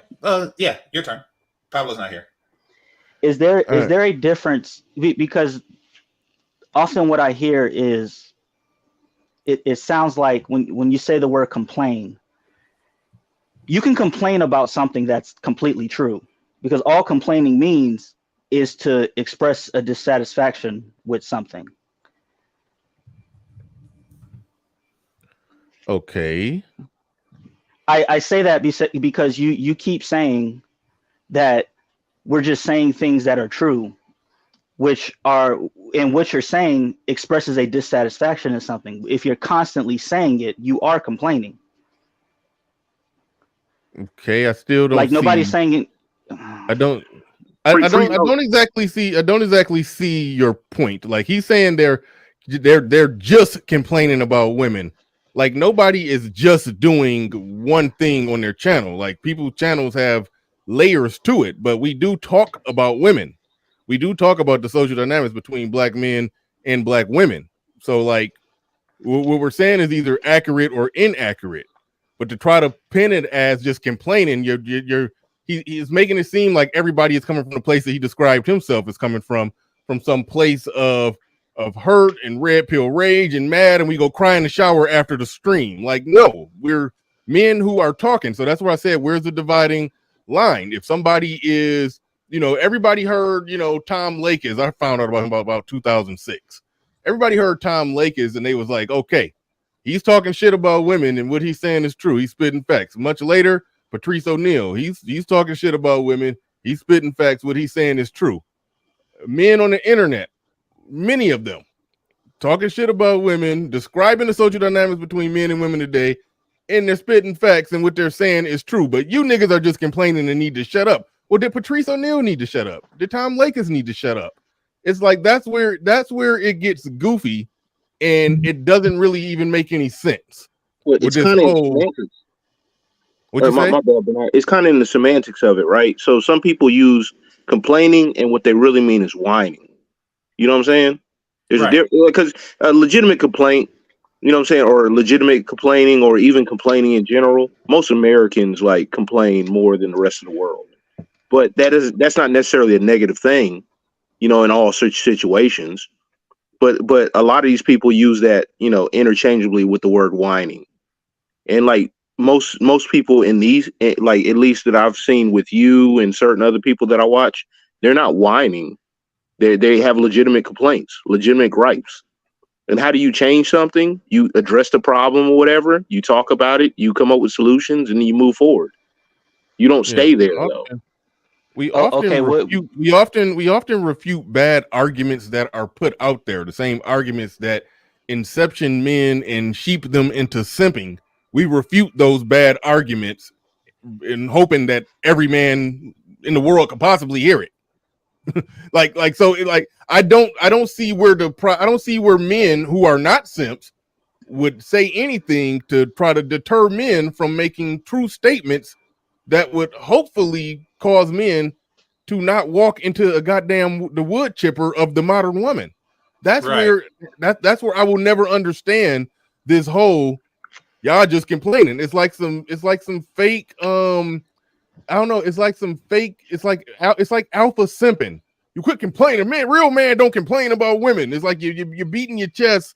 It's almost like that chest beating. A real man don't complain about women, but really you just got a cape on for these women because it hurts your simp ears when these men say these things. So could you just please just stop?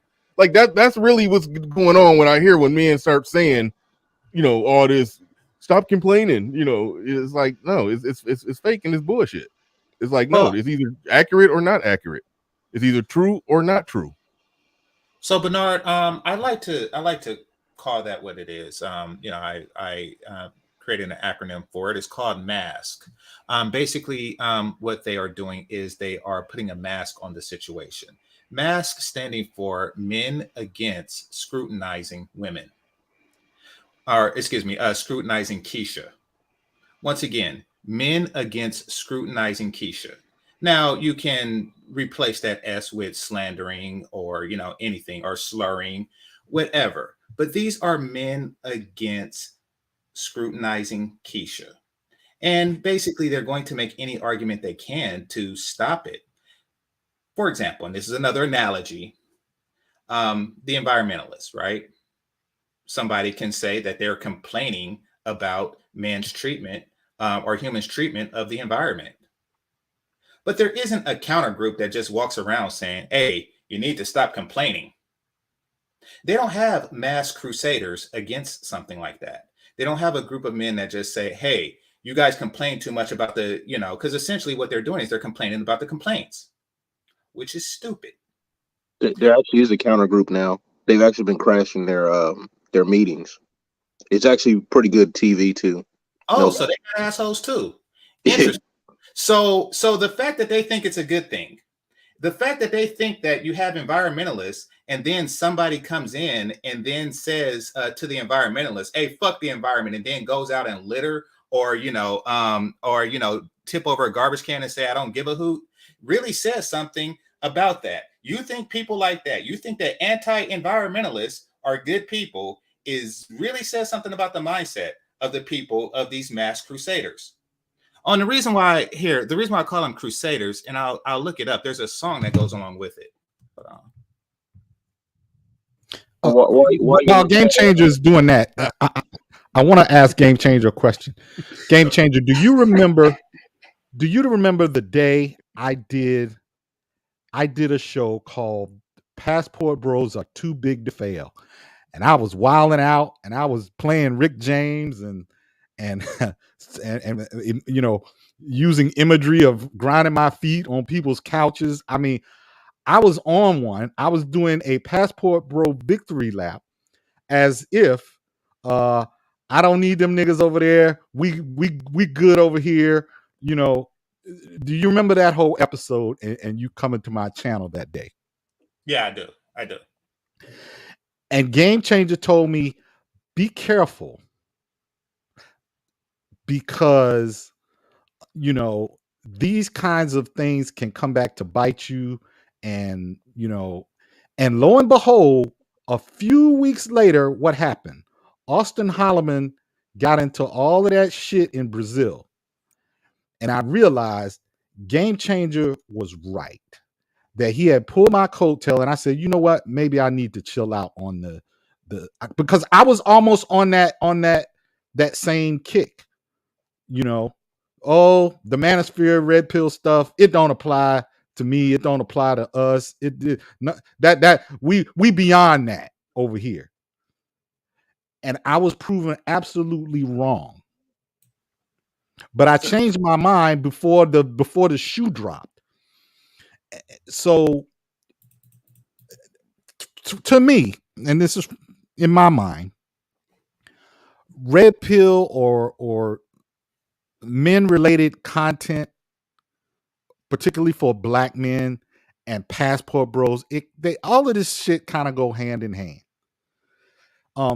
Even dating coaches like Alpha Male Strategies. I ain't gonna say all dating coaches. I'm just saying some of them. All of these things are tools in a toolbox to use, as you say, Bernard, to help yourself deal with the cultural and social issues that affect men in this country and in the West in general.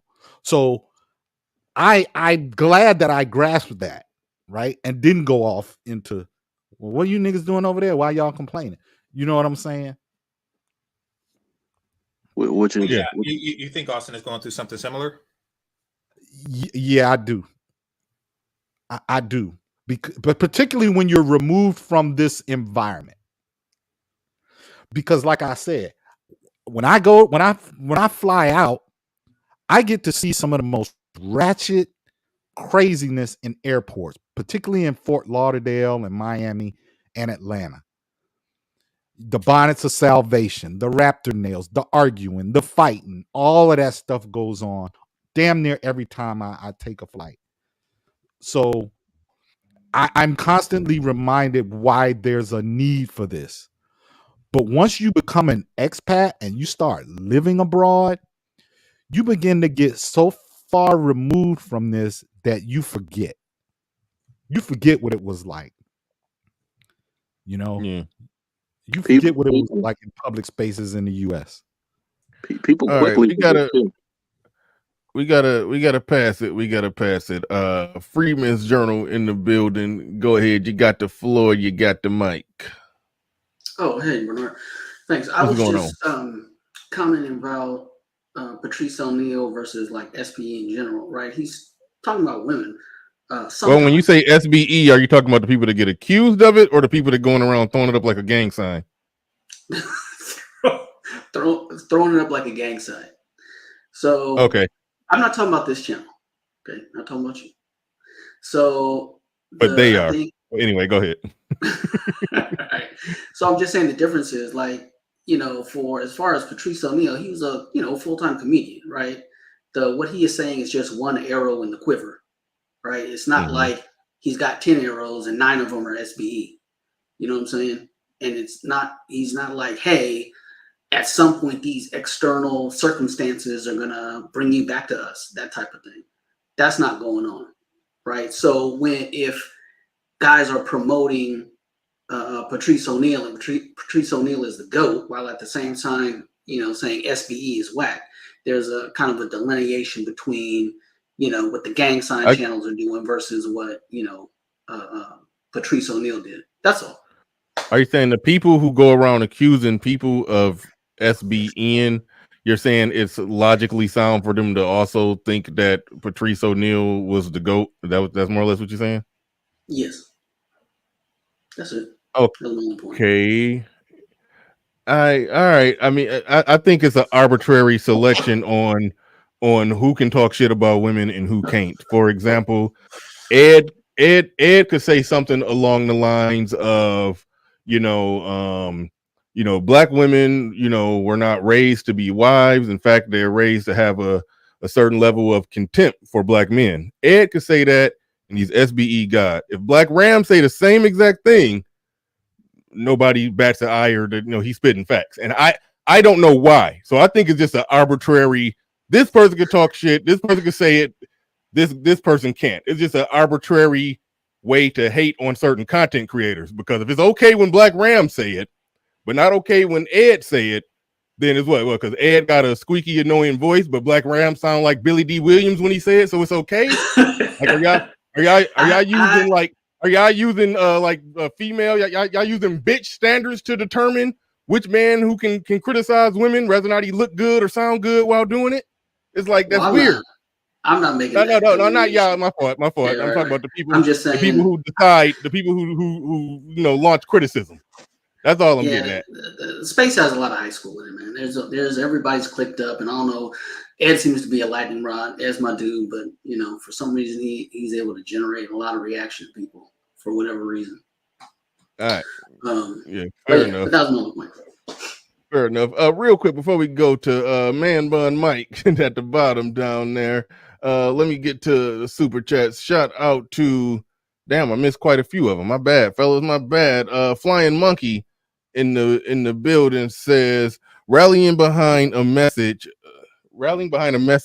stating, "Don't stress yourself out worrying about women you can't control." Nobody advocates for stressing yourself out worrying about women you can't control. Like, that's not the message.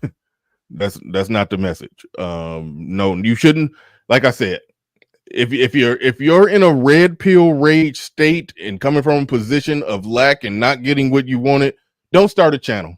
You can listen, occasionally join a panel, but don't try to be a major speaker or thought leader if you're still red pill raging. Don't do it. But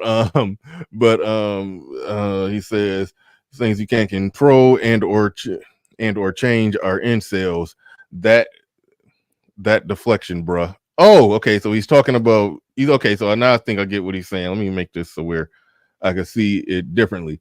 He says, rallying behind a message stating, "Don't stress yourself out worrying about women you can't control or change," are incels. Like, listen, the whole goddamn manosphere speaks to the bullshit before their audience of men, so their men can know and understand what's going on and move differently and move accordingly. It's a male centric counterpunch to the female centric bullshit that they put out there to try to spin that as if it's the manosphere is men crying in the shower because they can't change a woman. That's bullshit. That's bullshit. It's men giving knowledge, game, insight, and perspective to change the world view of the men so they're not walking into the buzzsaw of that woman. So no, it's the fucking straw man. That's what the fuck it is. Like, you know, so no, you're wrong. Not a deflection. I'm calling out a bullshit straw man. All right. Where's let's bring up the next super chat. But no, thank you for your super chat. Do appreciate the pushback. Join the panel. Larry Legend in the building says guys can't just leave. Yes, they can. Gotta cause chaos on the way out. Typical community behavior. Yeah, that's more or less what happens. That's more or less what happens. But Charles Merchant in the building says for support for the stream. Absolutely. Thank you very much. Do appreciate that. Shout out to Pukafella Records. Get that one back up. Shout out to Pukafella Records. Says most of these guys just sound like male divestors. Yeah, I don't know who you talking about particularly, but all right. Thank you for the super chat. Do appreciate that. Man Bun Mike in the building. Go ahead. You got the floor. You got the mic.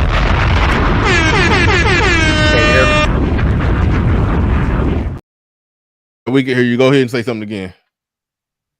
Can you hear me? Yeah, we can hear you. Go ahead. I'm about to step away for a brief moment, but yeah, I got it. All right. I think the thing that brought me up here was was to talk about the problem, come up with a solution, and then move on. I dislike that idea of it because a lot of the content creators, if you look at them as information stations, then that idea becomes it's a stupid idea. It's like saying we're teaching addition and subtraction and multiplication and division, and that eventually you have to move on from it. Well, you don't get rid of the station because you can't get rid of the idea that you need that as a baseline thing. Like, it's a lot of things that I think that men don't really know en masse. I think that we're among the very small conglomerate of men who are even aware of any of the stuff that goes on. Like, every now and again when I get to making content or whatever, I always talk about paternity fraud. I think that people don't understand that right up under our noses 30% of the paternity tests have been negative, and that we've had Maury Povich on the TV for like 30 years, and it's just been there, and it's so normalized that we don't say anything about it. Now, for me, I can see it, but what about the guy who doesn't see it and is getting tricked out of getting a paternity test and will be taking care of a kid for for 7 years, 8 years, or whatever? It's like, we need these information stations to stay, and even if the content doesn't grow. Like, I don't need Mr. Palmer to change his content. I need him to stay the same, because I can point somebody to him if they're having a child support problem or custody or whatever. You know what I'm saying? I need to point them to these different information stations. So a lot of times when people are saying, "Oh, I've moved on from that content," it's like, yeah, you haven't moved on. Your money has moved on, or maybe your interest has moved on. You know what I'm saying? Maybe it's not you're simping or whatever, but the causing chaos on your way out. Like, I think Austin is cool, man, but like some of what he was saying was not really. Some of it was a little foul, a little bit. Well, I do get your logic, and I think that it's really akin to a person graduating to third grade and then saying, "Why in the fuck is there still a third grade?" Exactly. That's what I was trying to get to. Like y'all niggas still learning how to add. Like Yeah. that's stupid. You know what I mean? It's like, yeah, these are information stations. So if I go to Game Changers channel, his brand of, of content is needed and necessary because you're gonna need it for this reason. Or Bernard show or any number of shows. It's like we need them to stay what they do. Like with Ed talking about the gynocracy. Like I need Ed to stay doing what he does because that's an information station that I can send somebody to. BGS, any number of content creators, Medium Man. I mean, of which he's not like a manosphere guy, but like, Medium Man just keep hitting with every stat in the universe. I mean, it's like we need these guys to do what they do and stick to their strengths so that we can always point somebody to this particular information station. But yeah, the move on part really is frustrating. You know what I mean? But Hey, that's all I got. that's not what I meant, Mike, by that when I said that, and I fully agree with you. You know what I'm saying? Mhm. I didn't mean by that like that. I'm just saying, like, is the growing as a person kind of thing. Like, and that may mean your interests change, or you may watch it. You know what I'm saying? Like, plenty of us have watched, like, the Maury Povich stuff for like years and years, wondering like who keeps on being on this. But you are 100% right about the fraternity fraud, and the state that I'm in actually is discussing trying to make it a misdemeanor right now, which is a good thing. Yeah, and that's wonderful. But the point of it is like, say if my show was strictly about paternity fraud, right? And I did reactions to paternity court, and I kept doing it and kept doing it and kept doing it, and nobody has on the books has a penalty for paternity fraud. It's like and again, I don't want to beat up on you because that's not what it's about, but I'm just taking the point of you saying move on because I've heard that argument before. It's like, okay, there's no law against committing paternity fraud, so it might as well not even be called paternity fraud. It should just be called bitches be lying, because fraud garners a penalty. So now that we have somebody trying to make it a misdemeanor, well, that's good. That's a good step in the right direction. But the awareness is not there because you don't even have enough dudes that even recognize the environment or the water that they're swimming in. I gave the thought exercise Right. on Bernard's show before, whereas it's like 30% of the paternity tests are negative. Well, that's of the ones that are taken. If we did mandatory paternity tests for every kid, do you think that number goes up, down, or it stays the same? And if you're of the mind that at the very best it stays the same, then we need more awareness. Because if it's at 30% for everybody, that's crazy. That's a crazy number. But the awareness or the lack thereof is the part that we're missing. This message here, it's not everywhere. Some people may be familiar with Kevin Samuels or familiar with, Austin Hollerman, or even Angry Man as he continues to grow and grow and grow. But like, everybody's not aware of this stuff. This stuff is like, it's literally like, I'd say 5, maybe 10% of dudes that are even aware of anything going on. Most everybody else is just walking in delusion. You know what? I do appreciate the pushback or whatever, the critique, because like, hey, maybe I need to think about how I present certain things. Me just not meaning it, and I try to be kind of precise for the most part. And I appreciate it. Thanks. No problem, man. No problem. All right. Number 16 says Patrice was outspoken about going to Brazil only for pussy, lived with a single mom, and let other men hit. If he was a content creator of the manosphere, he would be roasted daily. I didn't know all of that stuff. That is brand new information for me. I may look into it when I. What do we get All for of that is $10? true. He used to swing. Everything you want. I may look into that. But you saying he was a swinger? You say? Yeah, he used to swing. Him and his girl swung. I'm thinking for about like a couple of years, but they used to swing. And he told maybe 3 stories. He told one story of a good interaction, 2 good interactions, and he told one story about a guy trying to one good interaction, and then he talked about one time where a guy tried to get a threesome at his expense. He tried to have sex with his girl and Patrice's girl, and then another time where a guy got too aggressive, and he didn't appreciate that, so he was just like, hey, like, you can see she kind of ain't enjoying it, dude, chill out. But he had one instance where he talked about having a good a good interaction, and 2 where he talked about having a bad one. The thing about Patrice, though, what people didn't understand is that although he was a comedian, most of his influence had nothing to do with his comedy. His influence was really like his interviews. And even he said the comedy might be holding him back. The comedic side may be holding him back. He's like, well, maybe I don't need to do it from a comedic standpoint. Maybe I just need to do this, which is the interviews and the Black Phillip show. But yeah, swinger, single mother who had a lot of sex before him, was a legit whore, and yeah, he lived with her. Yeah, that's Mhm. yeah, that's still bad. That's still bad. Yeah, new information. Yeah. Processing it. And Tom But all right, Likas was married and divorced like 4 times. So I mean, they both got some background stuff, but yeah. Married I and don't know. divorced is not a bad thing. 4 times. Well, four times. Yeah.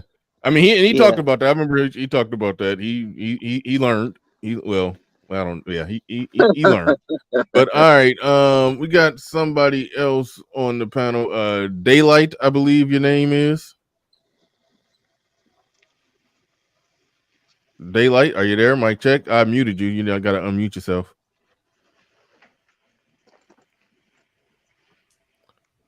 Going once. Going twice. Gone. All right.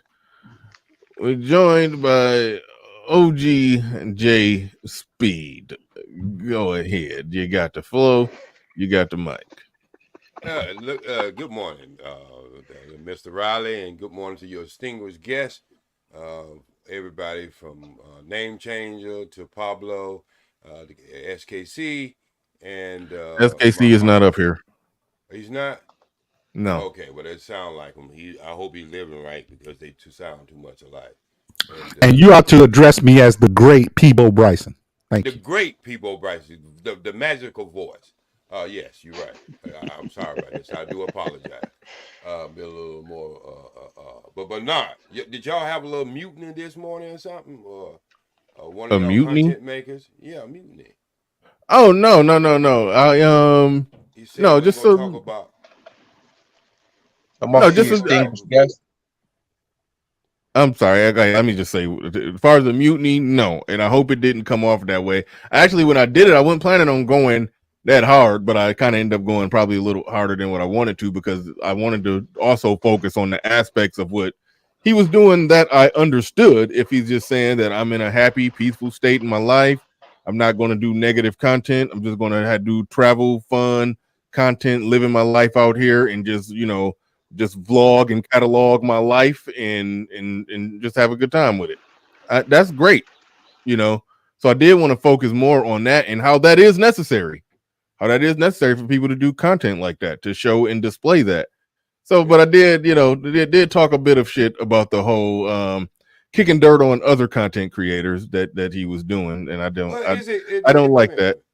But is it kicking dirt on other content creators, or is it he sees something different that either like y'all say, we older boomers, we look at things in old ways. I mean, this shit can get old, man. I mean, I heard 2 of your guests this morning talk about the Morris show. Do they understand that it is a show? Do they understand that a lot of that is nothing but show business? And if you're using that as your example, that's a bad example. And I'm trying to wonder, I mean, I've been around sisters who got brothers who's telling their brother, hey, you better make sure that baby is yours. I mean, where's these guys not getting this information from? That's what I'm gonna. So you got an issue with there being online apparatus with a big ass bullhorn and satellite that could get that information out to more people. Are you against that? No, it's not that I'm against it. I'm just wondering why they're not getting this information, because it's really because a lot of people don't give the information. What? Come on, man. I mean, if you out there, wait a minute. If you out there giving a kid a gun, right, and he's around there shooting up the downtown with his gun, I mean, I don't see that happening as much as I see most brothers got sisters, aunts, and stuff like that who always whispering in their ear, that baby don't quite look like you. Hey, they got uncles too. You know they too. got uncles too. Why Yeah. the fuck why is it that boomers only take information from women? Notice that? Notice how Nobody. he Wait a says minute. sisters. Wait a minute, Notice how he Candy says Man. Wait a Good minute, sisters point, and Candy JD. aunts. Man. Could you let me Hold on. finish my Notice how he statement? Good says point. sisters and Wait a minute. aunts, Wait a but minute, he Candy didn't say Man. Can you brothers and let me uncles. finish my statement? Because I know you I ready to just go want into to some point out. I bullshit just want right to point about out now. that you only listen to women. That's all I'm Look, saying. again, I'm saying it, and I Good was point, saying DC. it as a point that there are even women who try to warn their brothers and aunts who try to warn it, not as if there's not men doing that all the time. If you Okay. try to listen to it versus trying to tear it up before I say it, see, this is why people get angry at bullshit like this. What you just did right now. Who's You trying just to silence gaslighted some those shit women? that you didn't have to. No, Because who's it's a trying to norm. silence those It's a women? norm that But men get where are together. the where are the It's mass people known that are that trying to men get silence those together. women?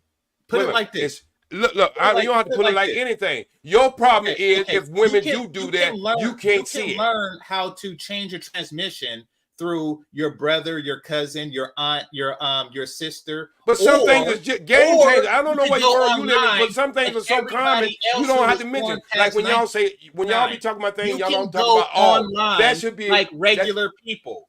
And okay, now we offer okay, a I'm finna keep my online mic up since you tutorial go or talk an over me. I'm finna online keep my goddamn information mic up. source. I see Like this shit there's ain't gonna so work many this morning. other All online. right. Go shut All your right. All ass right. Hold down. on. Hold I'm on. finna Hold keep my on. Hold goddamn on. mic up because I see this Hold shit ain't on. working Hold this on. morning. Hold on. Hold on. Okay. Hold on. Hold on. We don't need you turning your mic up. We don't need you turning your mic up. Now let's Well, you need to stop let's cheerleading behind me then.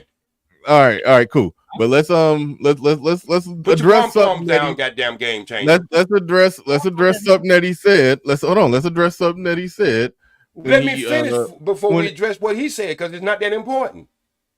it's Some actually things are very important. no, it's It was not. It's important to you, but it ain't important to me because he ain't let me finish. What? it ain't all about you. Fair enough. But no, I do. But you Go gotta, ahead, go finish, but nah, you gotta stop putting your cape on for your goddamn guests, boy. You gotta stop putting your cape on for your I'll guests. put a cape on for you Let every them, time I let you up here. hey, you know what? But you gotta stop putting the cape on. No, you give me hell. But you gotta stop putting the cape on for your goddamn Go guests, boy. ahead, go Okay, ahead.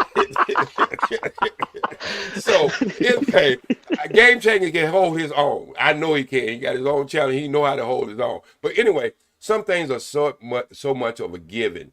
We know we fellas look out for other uncles and fathers if they're around, or anybody who's around another male. We do whisper in guys out. You better make sure that child is yours. And I can't see what court system y'all go to and they don't make you take a blood test or they don't make you take a DNA test. They've been doing that ever since the 60s, bro. So I'm saying to myself is what the hell is really going on when you look at that more when you go to court, they handing out blood tests at court. They're not. That's not true. When you OG, can I? OG, when you're done, OG, when you're done, please allow me to speak after you're done. I just want to make sure that I put in that I want to speak after you're done. Okay. Yes, sir. I No like problem. you. Right. Very You have respectful. You have that. don't have some male figures around you. I can tell that. So anyway, No problem. let me get to it. There's some things that just as natural as water. Okay, so I just don't understand As what? Water. Because if I say water, y'all don't know what I'm saying. So I had to overemphasize it. I know. We all say water, but that water threw us off. That was just too. No, but I'm just saying. Correct. But when I say water, y'all be like you ain't saying it right. So I had to overemphasize some words. But no, you understand?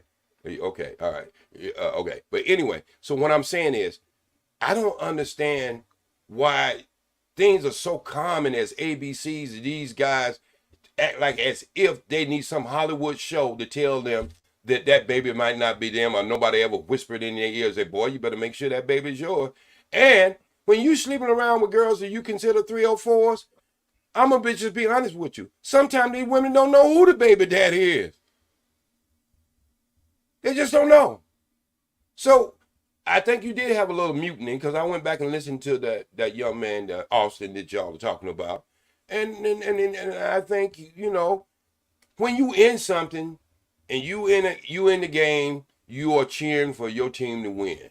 And I think when you step back out of it and say that I'm just gonna look at this as a good game, and then you can say the the pluses and minuses, the pros and cons of the game itself.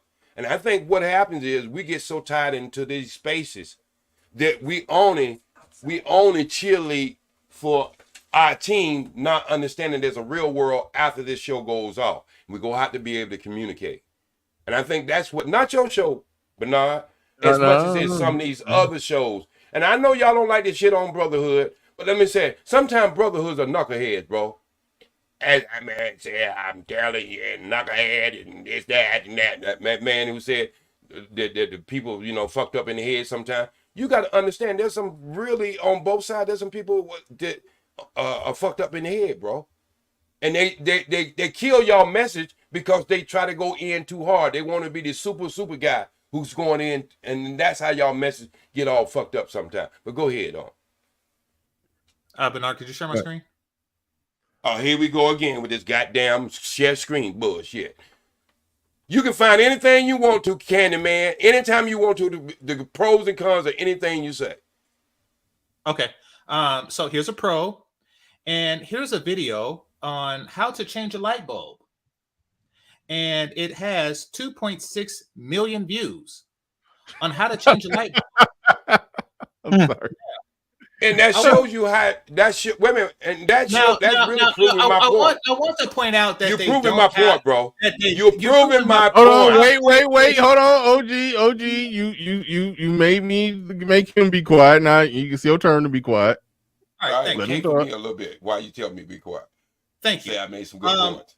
Yeah, thank you. Notice how there's no boomers out saying, hey, people should already know that. People should already know how to change a light bulb. Man, if you don't know, yes, more people know how to change a light bulb than they know to actually that women can be deceitful, especially that the women that they, have chosen to be the mother of their child. People are more familiar with the process of changing light bulbs than they are the necessity of paternity fraud. That's a lie. Yet. That's a lie. Me? Hold on, let him go. No, I'm just saying what he's saying is a lie. So I don't know what you said, but let him go.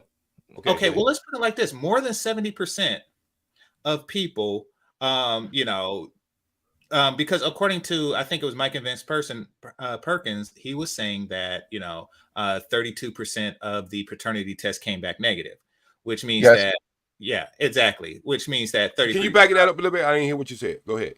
I had some 30%. 30% of what? Of the paternity tests that are taken in America, they're negative.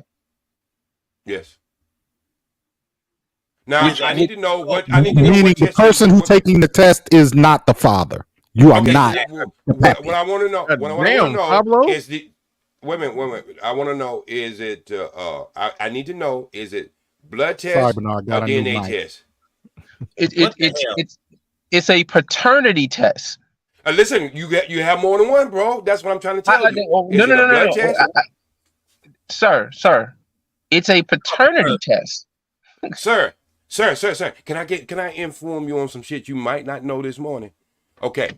Who takes blood tests? If you take a test to know what your blood type is, holy it can only say it can only tell if you're not the father, but it can't tell you if you are the father. That's why it's a flaw. That's a flawed test. But they're let me finish. That's why I asked.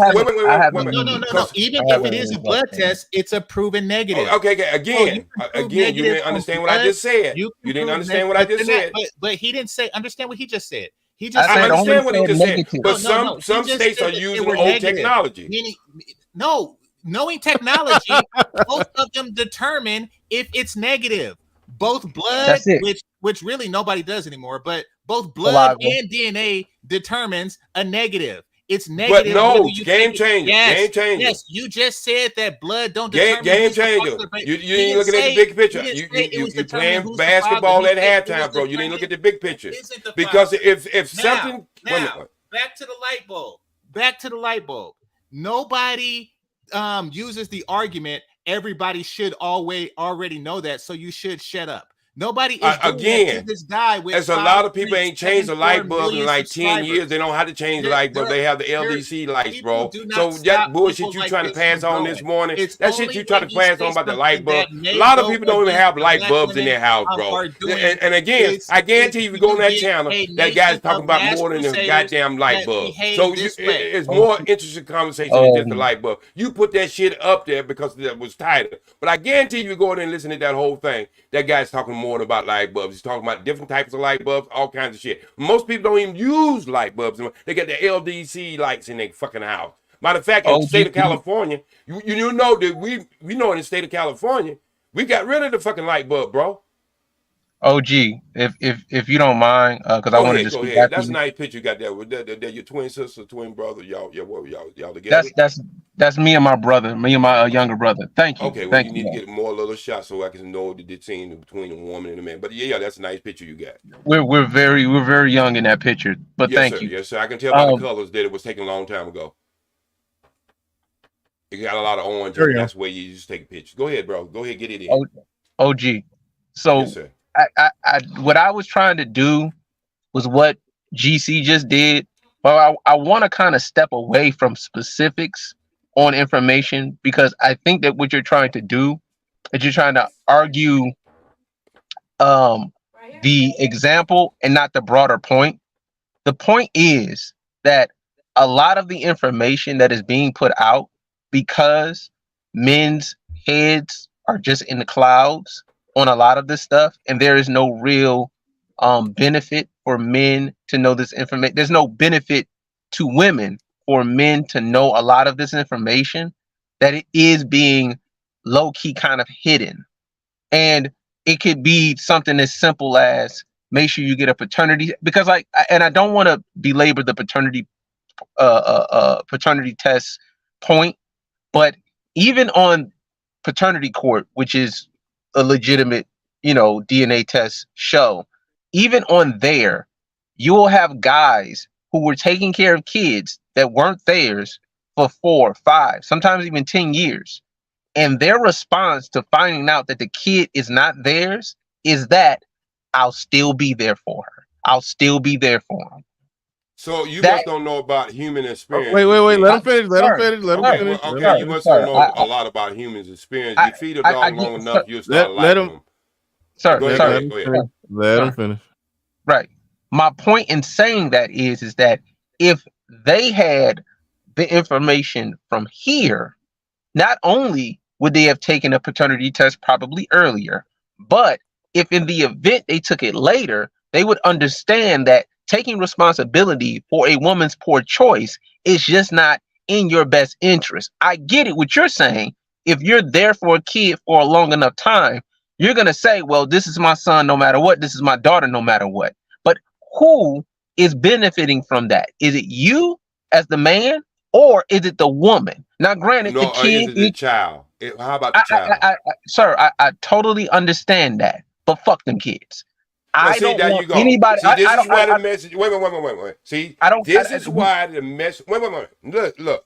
Just at that point you just said, everything you said up to that point, I understood it. I pretty much this is why all of it. Can I explain why? At the end of your summation, you say fuck them kids. At the end, when you say fuck them kids gonna grow up to be adults, bro. And so I'm saying when you say okay. Wait. Sir, I'm talking about somebody who has. I just want to finish, and I'll wrap it up. That fucking plane. You go crash this motherfucker's run out of gas a long time ago when you said fuck the kid. Go ahead and get it in then. I understand your disapproval of that point, but this is why I'm saying that, because once you start creating a safety net for women to make poor decisions, they continue to make the same poor decisions, so that there are going to have to be some casualties in getting the optimal outcome for men. And that may be fuck them kids. But even though you disapprove of it, something has to happen so that this shit doesn't continue to happen. Now, I get it. And maybe you're right. You could be right. I could be over the line. You could be right. But that's the way I feel. I gotta say this before I pass to you, OG. The fuck them kids comments, I push back on the fuck them kids when it's your own kids. But if we talking about somebody else's kids, especially somebody else's kids that somebody tried to put on you and convince you that they were yours, oh yeah, fuck them kids is in order. That's not too far. But not. Okay, I That can ain't go too with far. I'm not alone. But I'm not not. alone. But not. Right, I'm I'm not sorry. alone. That's I not can too far. Wait. I understand. First thing, Put it like this. I understand if I mean, listen, if a man and raised the boy for 5 years and the boy's a goddamn junior and you like I can't even fathom how heartbreaking that is to find that out. And I'm I can't even knock if whatever he do I can't knock it. But if he says, "Oh, fuck them kids and fuck her," and just wash his hands of all of it and walk away, then God damn it, I approve that message. Especially if he was just like barely a every other weekend dad who he was trying to see the kid more. She pulling all the stunts through the system, got him paying child support for the shit. Like, oh fuck that. He paying child support for the kid. I know it's hard. I know it's hard if y'all all living in the same house and you find out 5 years in that ain't your kid. But if this just a child support kid, oh yeah, fuck them kids. I'm with it. Can I do one more point? Sir, you say you land your plane. Are you trying to take off again? OG, if you could, OG, if you could, please, I appreciate you. I do appreciate it. The problem is that in some cases, because in most states, if you sign the birth certificate or if you're married to the woman and you're automatically deemed the father, you don't have a choice to walk away. You don't have a choice. In most states, you don't have an opportunity to walk away, so that it's almost impossible to say fuck them kids. But if you do get an opportunity to do so, of which I know of, a few cases where the guy was able to walk away scot-free, he didn't get his money back, but whatever, it happens. If you're allowed to do so, I would say. And see, I'm gonna dismount on what you just said, bro. I understand. There's nobody on this panel who have visited or stayed in a family court to help people as we talking about right now. Nobody. I put all of y'all together, and y'all haven't spent enough time. Even Bernard too. I throw his ass in there too as a bonus. Okay. I've been in family court as much as okay, but I'm just saying, are you in any organization that you spend time with men and young men going and help them with their situation when it comes down to something? My organization? My organization? My organization, my child say daddy. What is yours? Oh, real niggas against baby mamas trying to take them to okay, I got you. You started. The reason why your organization is failing, you started off wrong. You started off wrong. When you said real, the N word, you started off wrong. You might as well throw that down the damn same. But let me finish this. I'm kidding. I know you is, but I like that. I like that you got a little comment about yourself. I like that. No problem. Listen here. You said some things wrong. See, y'all got to stop using these goddamn shade tree lawyers and these public pretenders. It's the lawyers now. Okay. No. The big problem is because men are just terrible. Because men are just terrible at picking lawyers, but women are just knocking out the park every time. No, I'm finna tell you. I'm telling you, when you spend some time down in the fucking courtroom, women are picking Johnny Cochran. And you see the lawyers that the white men get, and then the lawyers that some of the black people get, or no lawyers at all who think they just can talk like they on the fucking YouTube and think the judge will go sit down and listen to your whole fucking history of your life. That ain't happening. You got to get your fucking lawyer if you don't know how to fucking do this shit, okay? Again, you are correct, sir. There has been certain cases that men who have invested in some child that it wasn't his, and the initial superior court said he had to continue, but he took it to like the 5th, the 3rd, 4th, 5th, 6th, 7th, 8th, 9th Circuit Court, and they overturned the shit. And y'all don't talk about them goddamn stories. So y'all don't talk about them damn stories. Y'all are always putting the bad feet out there. Okay. So again, no. Let me finish this. Let me get my. No, you got it, OG. You got it, OG. My ass. Good. Let somebody go boot me off the goddamn channel. You got it, bro. You got it. Okay. So listen to this.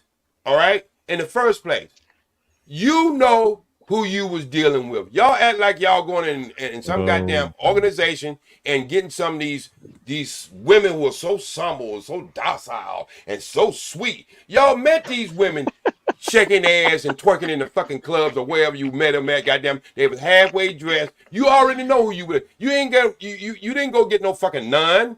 So you already know. If she slept with you the first night, you think you was some super motherfucker that made her do that? She had a history of doing that. So this is what I'm saying is, if you go start teaching guys, wait. If you go start teaching guys about what women do, you got to start teaching guys about their bad behavior too. And the problem is y'all choices, who y'all choose. And so a lot of these things, y'all get these 304s and you try to turn them in goddamn to married. You know what I'm saying? Let me finish. Bro. I'm in the clouds right now. You flying too close to me. All right, you're gonna have an accident in the fucking clouds, okay? Set your ass down and keep your hand on gear still while you're on the ground, okay? All right, because I'm going in right about now, because this is kind of bullshit you had this mutiny going on this morning, okay? This mutiny that y'all had this young man, Austin, this is what he was trying to tell y'all. That there's a lot of people, not Bernard, because Bernard, he could probably be making good money somewhere on CNN or some other big old national network or something like that. But he takes the time to try to inform you guys, and he let people like me come on and stink up the room sometime. And that's what I'm finna do, because y'all motherfuckers, y'all gonna have to take some accountability for the people y'all choose. Now, it's a lot of times women. It's a lot of time women fuck you on Tuesday night, all right? Call you what they call that shit when y'all be singing and shit and in the music, karaoke. She fuck you on karaoke night, right? And then the other night she fuck you, fuck another guy on women free night, and that was in the same week that her eggs and shit was doing they things. She got pregnant. She don't know which one of y'all big head motherfuckers is the father. She really don't. And sometimes she's just too embarrassed, so she picked the best one out of what's name. Well, it might be here. I hope it's here. But it's up to you all. It's up to you all. Oh my God. These exceptions for Keisha are when they fucking, they don't never say, "Oh my God." Family court. It's two. When they fucking, they don't never say, "Oh my God." Only women. Hold on, real quick. Only women with their ass out twerking in the club have men in family court. There's no people that were actual families in family court, and they had a nice, decent family where the price went up, bro. It was a $50 last week. It's $100 this week. So match it up with another $50. But now you got to tell them, they do $50 one time, it's $100 the next time. So add up for your fucking money if you want me off the goddamn site today. Add up Bernard, if you could, because I got 5 minutes and I gotta go. But what I want to add to what OG said is the accountability piece. I think that people use the word accountability like incorrectly. They think it's blame and just taking all the responsibility. But what I'll do is I'll add this. I think that black men, because of right? Oh, my bad. Sorry about that. Like he cut out though. I don't hear him. Oh no, you got kicked off the panel. Somebody paid the bounty fee to get him sniped. That's what the This Is Sparta was. That's him getting kicked into the Spartan pit. He gone.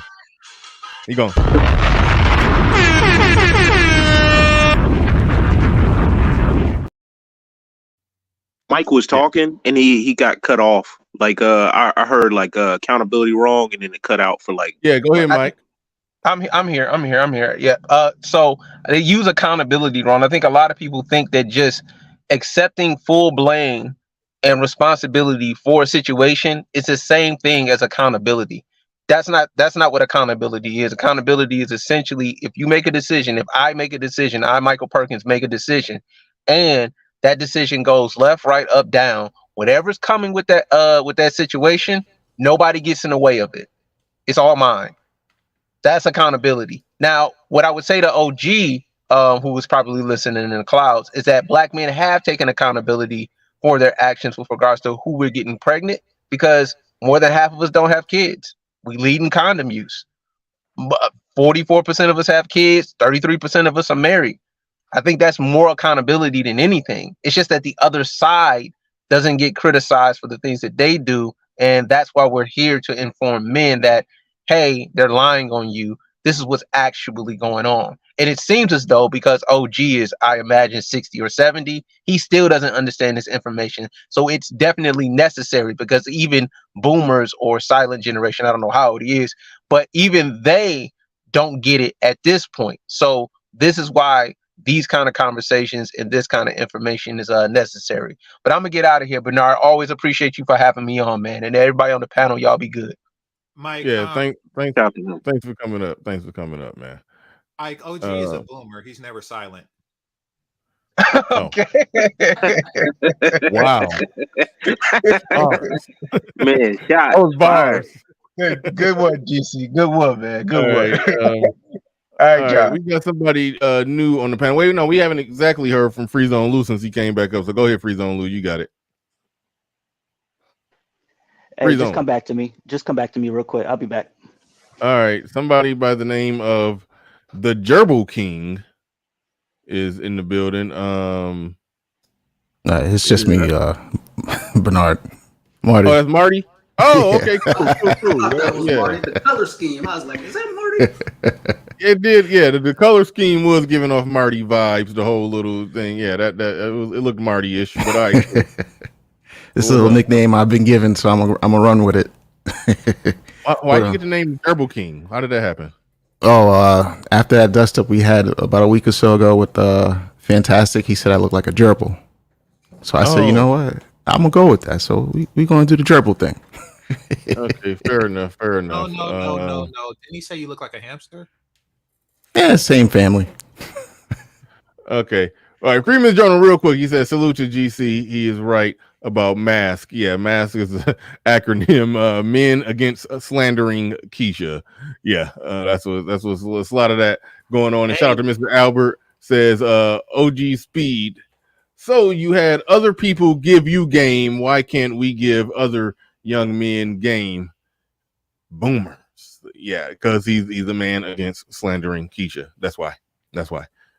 Hey, Marty, make a thing for me with the mask on for Man Against Slander and Keisha. Did you do that? I can do that. These last $2, I'm not gonna lose.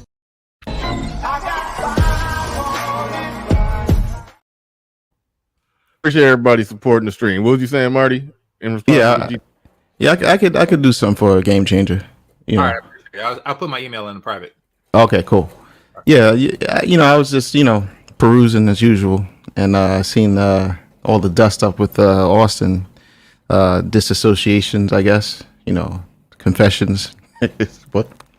I mean, if he's I don't really I haven't really watched a lot of his new stuff in a while, so I have limited information. But if he's trying to make a pivot, in the interest of him making money, it's. I mean, I wouldn't blow up the house on the way out necessarily, right? But if it's just on because if he's doing it for business reasons, yeah, I just think there's a way. And I'm not saying whether or not he did right, wrong, but I'm just like, I personally would have did it like that. I don't know the true motivations. I don't know what his travels has been over there because, like I said, I haven't been tuned into his content. But and I'm just speculating. But if his goal is to get, and I think somebody mentioned it earlier, is to get more in line with like a Richie Mack or even Jabril. I don't know if people know Passport Heavy, where and if it's just like, okay, look, I can be like the representative because really, I mean, outside of O'Shea, and O'Shea doesn't, he doesn't really travel. I mean, he bigs up wherever he's at, right? But he's not showing you, hey, I'm here, I'm over here. So you know what I'm saying? So if the lane, basically what I'm saying, the lane is wide open for that. So on a business end, if he's looking to disassociate with the negativity part that brings the unnecessary drama, okay. I can't really fault him for that because, he's living off of the land of YouTube. So, I mean, you gotta, most people here, they have jobs. So, they have that security. But if you're out there at, I think it's 24 now, maybe, I guess, living on basically kill what you keep type of stuff. He's got to do what he's got to do to make sure the money comes in and increase that.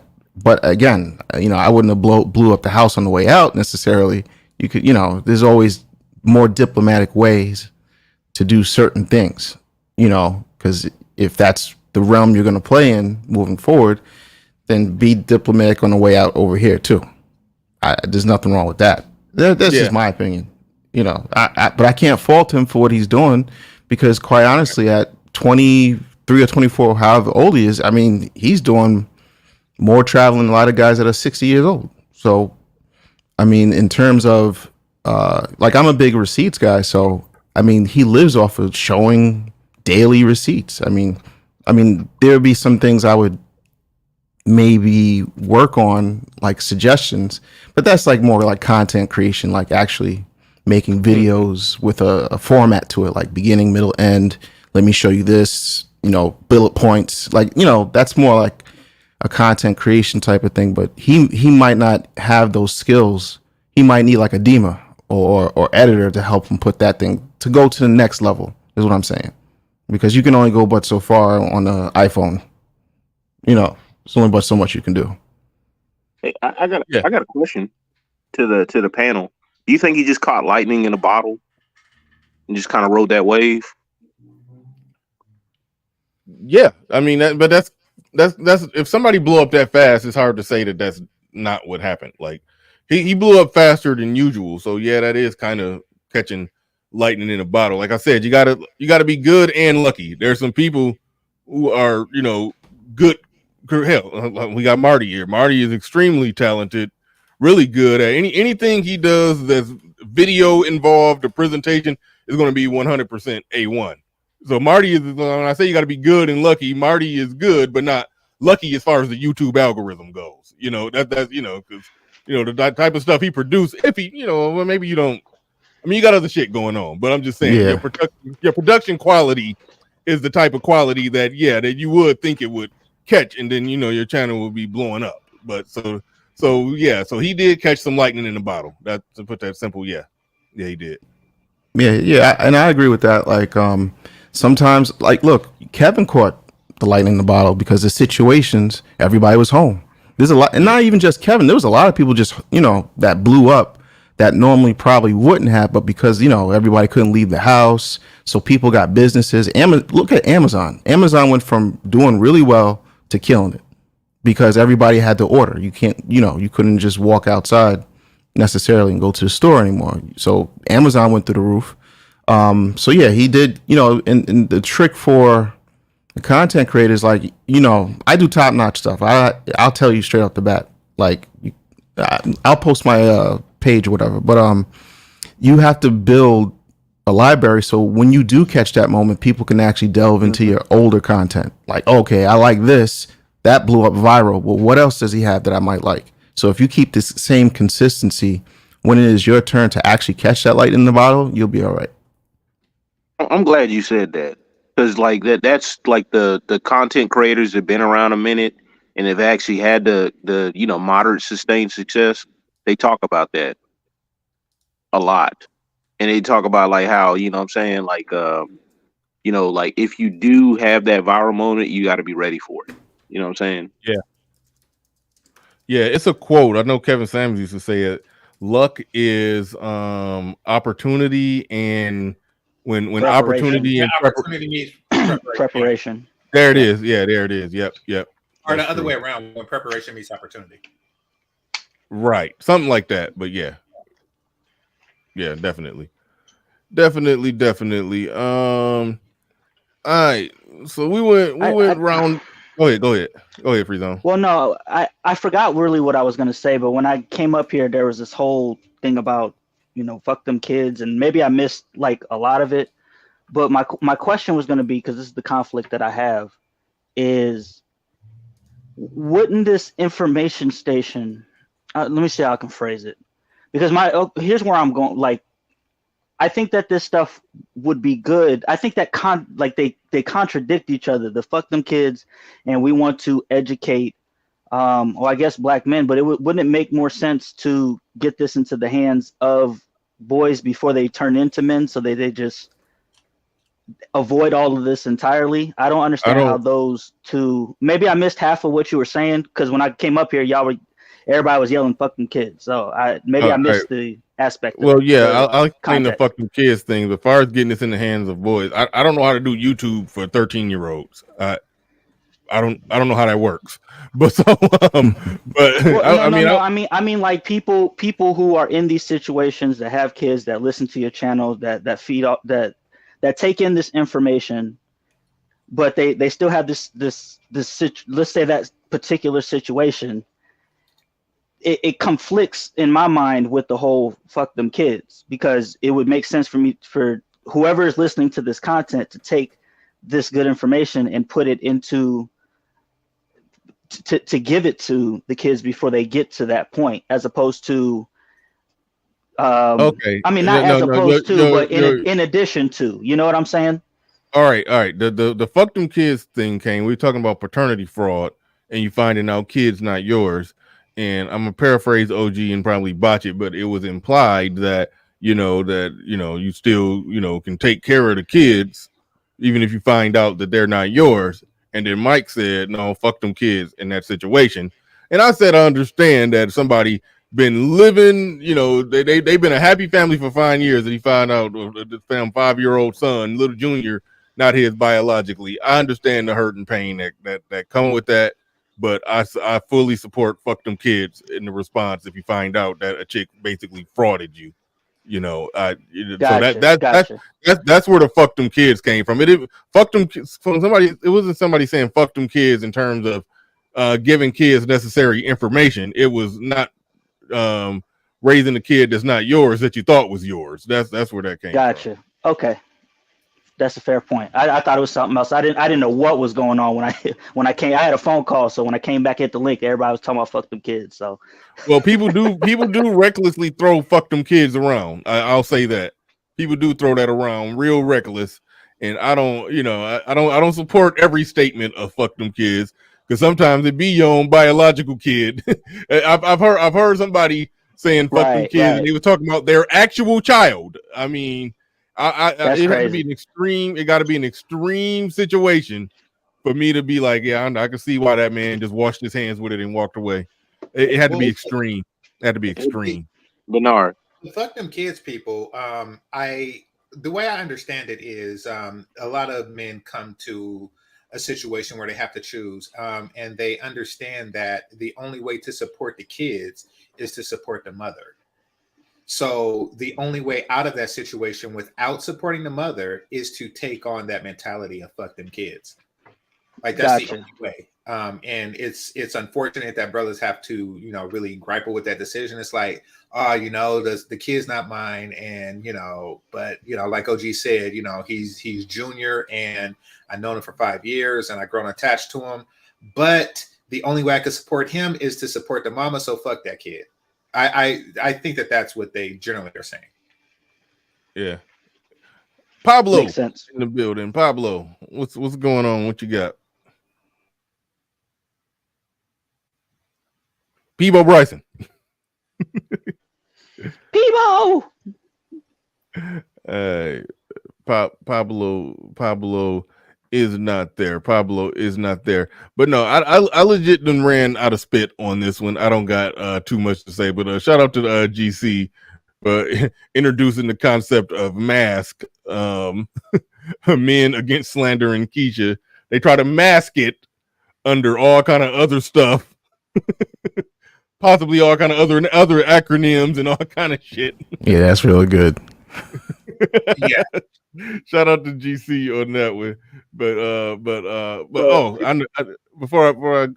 I think I just heard Pablo. Before I go to Pablo, shout out to Machismo TV. Welcome to Machismo TV, the ultimate destination for modern men seeking to upgrade their lifestyle.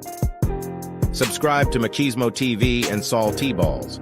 We stream daily from 12 midnight to 8 a.m. Eastern Standard Time, the best male-centric content. Highlight reels without reviewing or providing any editorial bias to the content. We have done so much, with so little for so long, we are now qualified to do anything, with nothing. Shout out to Machismo TV. Make sure you go subscribe to Machismo TV, the best male-centric clips, show, and highlight reel channel on the on the YouTube. I sound old, but shout out shout out to Machismo TV. But go ahead, Pablo. You was about to say something. Yeah, so I don't know if when I said this, Marty, but a lot of travel content creators, and Austin is not the first one to try to do this. They come in the game on some look at what I'm doing. I'm on Hollywood Beach. I'm in Sosua. Look at the girls in the bikinis stuff, right? And then when they get tired of going beyond it, they'll start saying, "Well, why you guys always want to see tits and ass?" And they built their audience on tits and ass. He built his audience on some I hate Keisha shit. And now that he's on the African continent, he's not around it anymore, but the people that watch him still are, right? And so the only way to escape the algorithm of the guys that he's talking about is to literally start a new channel. You can't go into a passport heavy. You can't get there from here. And that's the problem he's learned. It's just like I said, like the guys that want to tell me, well, I'm not a passport bro, but like I said, and signaling signals you are in this algorithm. Whether you like it or not, whether you want it or not, you bought that horse. Do you think he wants to get in multiple algorithms? Like, I mean, I don't think that he wants to get rid of Manosphere / Passport Bro monies, because they've sustained his lifestyle thus far. So, but I do think that I think with any algorithm, you plateau. And once you hit that plateau, you either go down or you stay where you are, but you don't go higher because it's a plateau. I don't think he's trying to get rid of the old algorithm and then move into the new one. I think he's just trying to get both algorithms. Like he wants money from both fronts. Yeah, he might. Go for it. He might want it, but I think it's kind of hard to, like I said, it's hard to get there from here. And he's the people in the chat and what you got to understand is also generational, because guys his age, they are bothered by social from their peers. You and I aren't as much because we're from a different generation. We didn't grow up with social media as an everyday part of our lives. And so when there are people in his chat asking for stuff that he don't want to show anymore, or that he doesn't want to be on, but they're demanding it, it's bothersome to him. He's not like Bernard, and he's 40 plus kids in a house. He's not as, he's more influenced by what the social media world thinks. And by that I mean the ignorant niggas in the chat. Well, yeah, I mean, it's his bread and butter. Like that's how he's able to afford the lifestyle he has, is due to what social media thinks of him. And he is concerned, and he stated in this video, he is concerned when a bunch of people whose views don't reflect his show up in the chat room, and people are really just conflating him with his subscribers. Now, I don't think that people are genuine when they do that. I think that they do that to deliberately create divisions. Like they say, oh, you're just like this person in your chat room, just to entice you to disassociate yourself from that person in the chat room, and just to stir division, basically. It's creating a trope and trying to put you in that trope by any means. What I will say is that this is why it's important to be exactly who you are from day one, right? So exactly who, I'll just take myself, who I am on my streams, YouTube, whatever I do, that is exactly who I am off, minus, you got to censor yourself somewhat for YouTube, obviously, but that is me. That is what I do. That is what I believe. I mean, there's always growth.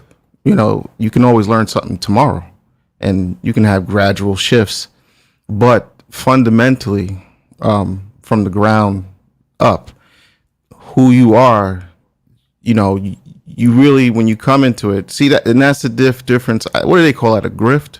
People who change, you when you tend to do that, then you tend to split your audience, because now, some people believe this is the guy, this is how he is. And then when you change, and I'm not saying I'm not saying anything for his character. I'm just taking a case study. Like, look, if somebody comes in like, who should I say? Angry Man. Real quick, Just picking, real quick. yeah. I'm stepping away for a second, fellas, but y'all got it. Y'all got it. Yeah. I'm just picking a hat. Pass it to Ed.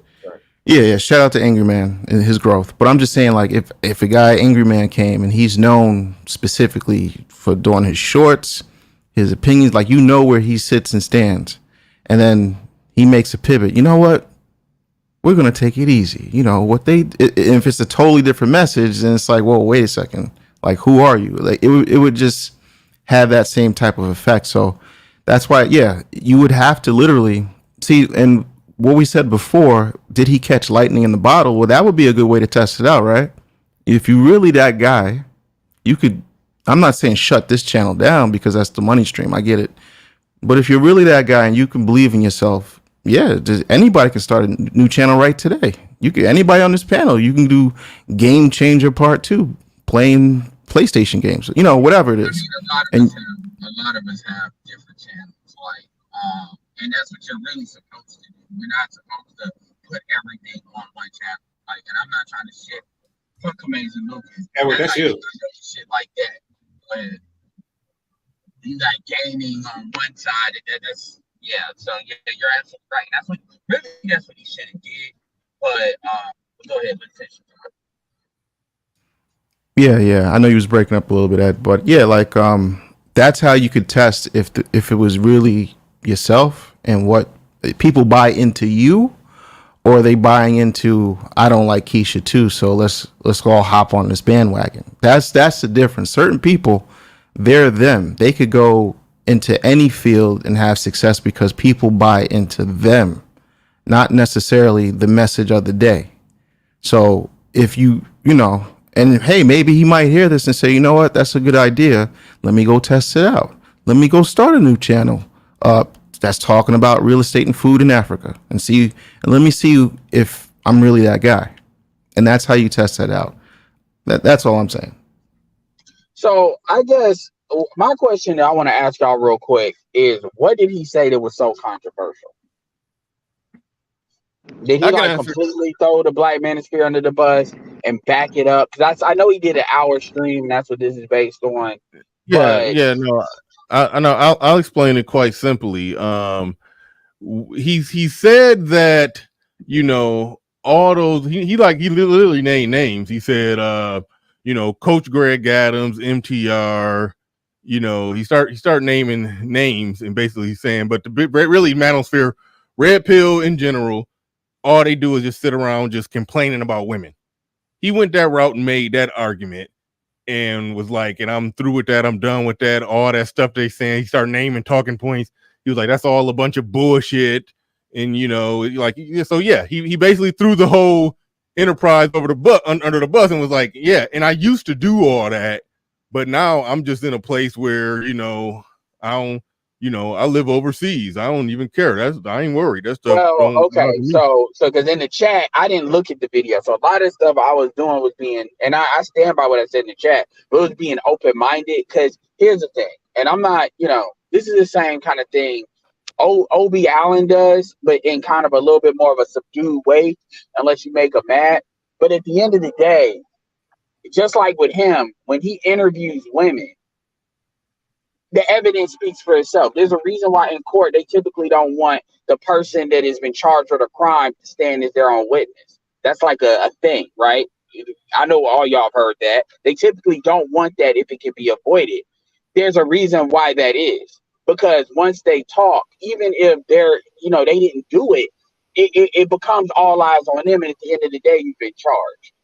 And with Obi, at the end of the day, when you hear these women talk, no matter how you want the content to be used, even within the realm of what YouTube says is acceptable, because if dudes share your content, that's acceptable within YouTube rules. And if they put a post saying, listen to this Keisha, listen to what she say, end of, that's them. And so I say that to say this with Austin. Nigga, at the end of the day, you're still gone. And that stands on its own. Like, if I take everything he said at face value, and I say at the end of the day, you can believe all of that and still believe that he is 24 years old and he decided to go to Africa and go to the third world rather than deal with these chicks here. That in and of itself, even with what he said, tells you everything you need to know. Because black people, for the most part, there's a reason why we got the lowest travel numbers. Black people, for the most part, ain't trying to go nowhere if it can be avoided. So he can say what he's not going to talk about. But even when it comes to women and stuff like that, that still stands on its own. Because truth be told, you're not inspiring black men to stay. You're not inspiring black men to deal with them. He never specifically talked about black women. And that's true. So you're still a threat. Now, whether you want to say what you need to say, because NCR did this. And by the way, if you look at Austin Holloman's channel, compare Austin Holloman's channel to Lucas's channel as far as engagement. Live, videos, whatever. That speaks for itself. And he's at 70,000, Lucas at 400. So I know somebody brought up a fees. The reality is a lot of these, once you get that, look, I don't have that YouTube money. But I can imagine if you're getting 10,000, even 5 or 6, 7,000 a month coming in, dudes are going to do what they're going to do to maintain their money. They're not, when you get to that point, it's not a bit, it's a business at this point. It's not a, we do it for a certain mission standpoint, and then there's people that do it for both. And like Bernard, you do it for both, and you've gotten better at balancing that both out. But a lot of folks, you're not going to do that. So that's the thing why I don't sweat that, because he can say all that bullshit. But the reality is, you one of the few that actually got ran out of the country. So you got to say this. It's just like when, I'm going to say this and I'm done. Andrew Tate said what he said about Rollo Tomasi. But Andrew Tate is still Andrew Tate. So a lot of people get this. I keep telling the audience this. I'm not your fucking reality show. A lot of folks in the audience look at this from a reality TV standpoint. This is what I also say, even to defend Austin a little bit. You do have audience members that they have a tendency that they want a gender war. Now, my people generally are not that bad because I regulate my people. And that's one of the reasons why people like and you'll get removed because my message, I represent my message a certain way, and I expect people that agree with me to represent that message a certain way for us to actually have the influence we have. Austin doesn't know how to deal with that because remember, Austin's on Twitter too. So the crazy shit is going on Twitter, and he's active on Twitter. So a lot of this is he wants to try to protect his brand because look at the people he threw under the bus. Coach Greg Adams. Coach Greg Adams is an accomplished man. Like, it's not like he's just complaining. What are you talking about? And Coach Greg Adams will do that alpha your way through it a little bit, just on a MGTOW front. MTR is one of the mildest of us. Like, that shit that just sound like he just threw some names out there. No, that's why I took it as when he threw MTR and Coach Greg Adams out there, I said, okay, if he's talking about them, he's talking about everybody. So that's how I took it. Yeah, well, to me, that's just he's saying it. Like, and I'm not. You can be mad about it. Like, I'm not subscribed to Austin. once Austin started doing some stuff, and it just became not about what I advocated for. I'm not saying y'all should unsubscribe to him, but like FYI, I'm not subscribed to him. So I check his channel out every once in a while. I see he's doing the African thing, and that's a good thing. Him being ambassador to Africa actually serves what we're trying to do. Well, I'll sit down here and fuck with y'all anyway. Well, at the end of the day, he's still overseas. At the end of the day, he don't have an address in the United States. So he can say what he says, but how you live is what matters. And at the end Yeah. of the day, his ass ain't here in Texas. Like they always say, there's plenty of black women in Texas. And that's true. He ain't even dealing with Latins in Texas. So I'll leave it at that. But at the end of the day, whether you serve voluntarily or serve involuntarily, he's still serving our stuff. Him doing that fake ass throw you under the bus. I hope it works out for him. But trust and believe, he gets some black women in his audience. They gonna want him to go full simp. They're not gonna expect half. There's no halfway simp in the black woman head.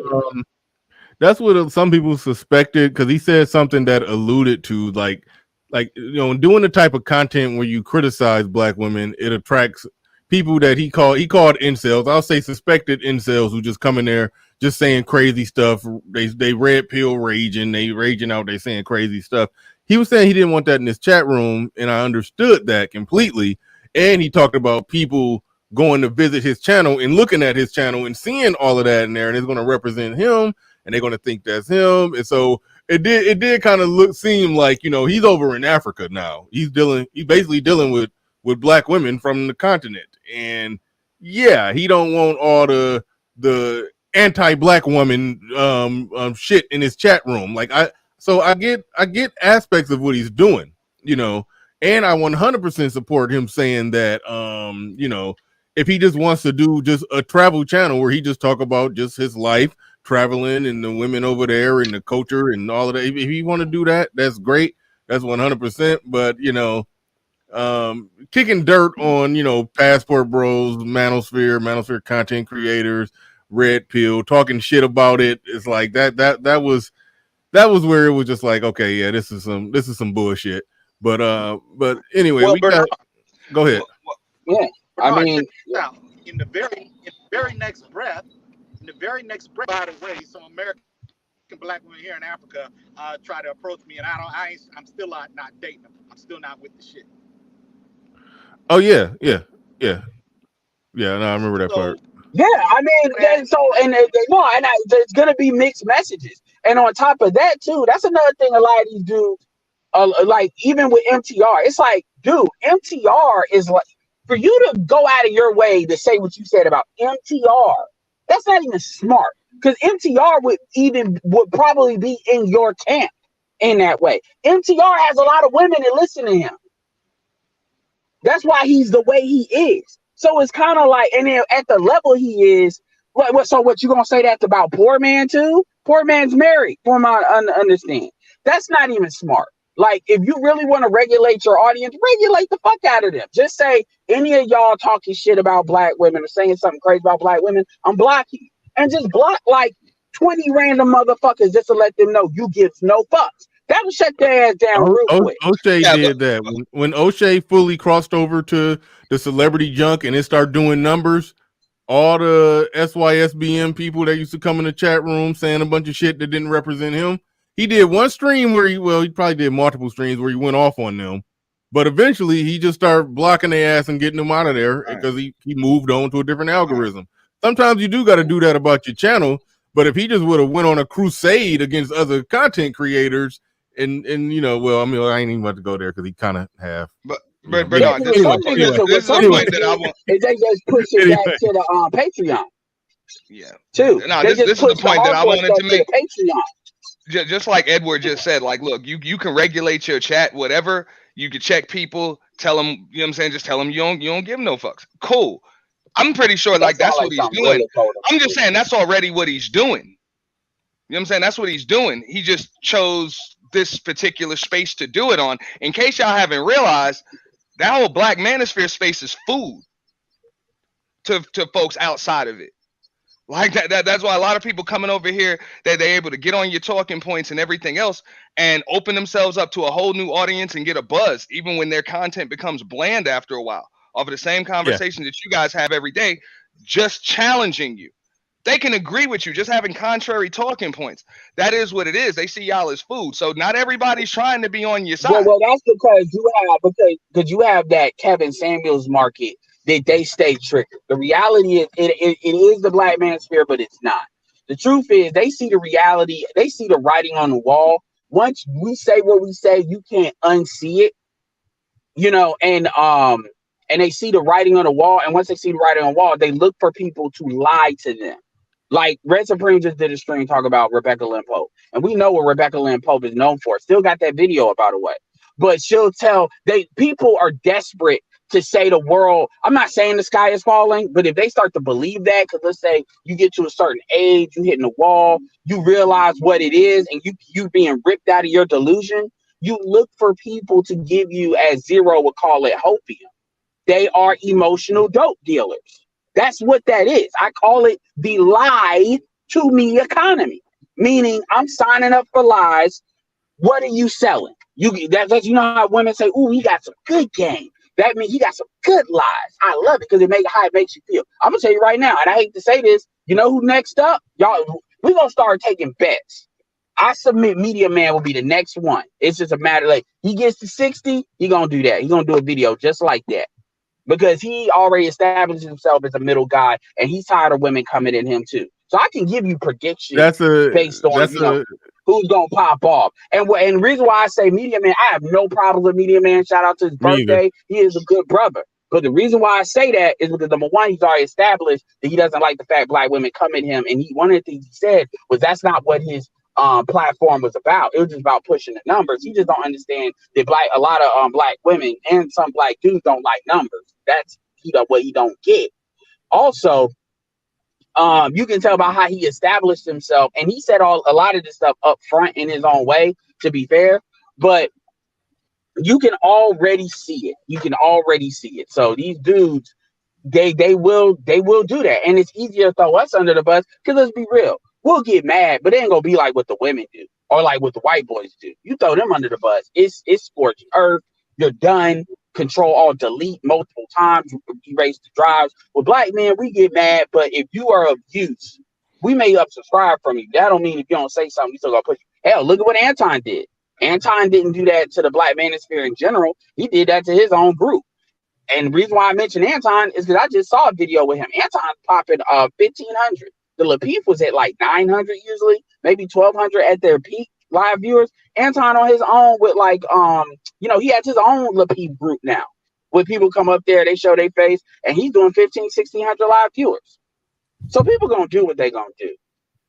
So yeah, that's true. No, what Auntie said, about people look at the space as food. That's absolutely true. And truth be told, I technically don't have a problem with people looking at manosphere content creators hearing it's a new white girl that's popping up in my I don't know if she's white. She look, I don't know, Sicilian or some shit. I don't know what the fuck she is, popping up in my algorithm, saying some red pill-ish kind of stuff, got a nice studio set up. Some of her shorts starting to pop up. We'll see where that go. But so I don't wait, hold on, Ed. I don't got that much of a problem. I mean, okay, I do cringe with the white girl I just mentioned, but I don't got that much of a problem in general, especially when brothers are hear what's going on in these spaces, in the manosphere spaces, and then they, take parts and pieces of it, grow their channel, get it out there. Like if the message getting out there is getting out there, I don't care who said it. Like I always say, I don't care who said it first. I don't care who said it best. I like that it's being said and people are hearing it. Where it always runs into that problem, and you made a good, probably a good prediction with Median Man. It may come a time with some of them where they're going to say something to distance themselves. I think he's a professional enough of a brother to where he's not going to just do a negative channel where he just start just talking shit about people. But an attempt to actually he already did. Now that I think about it, he did do a channel a video, a stream, maybe just a video called "I'm Not a Part of the Black Manosphere," but he didn't even shit on it in that video. But he did, explain the reasons why.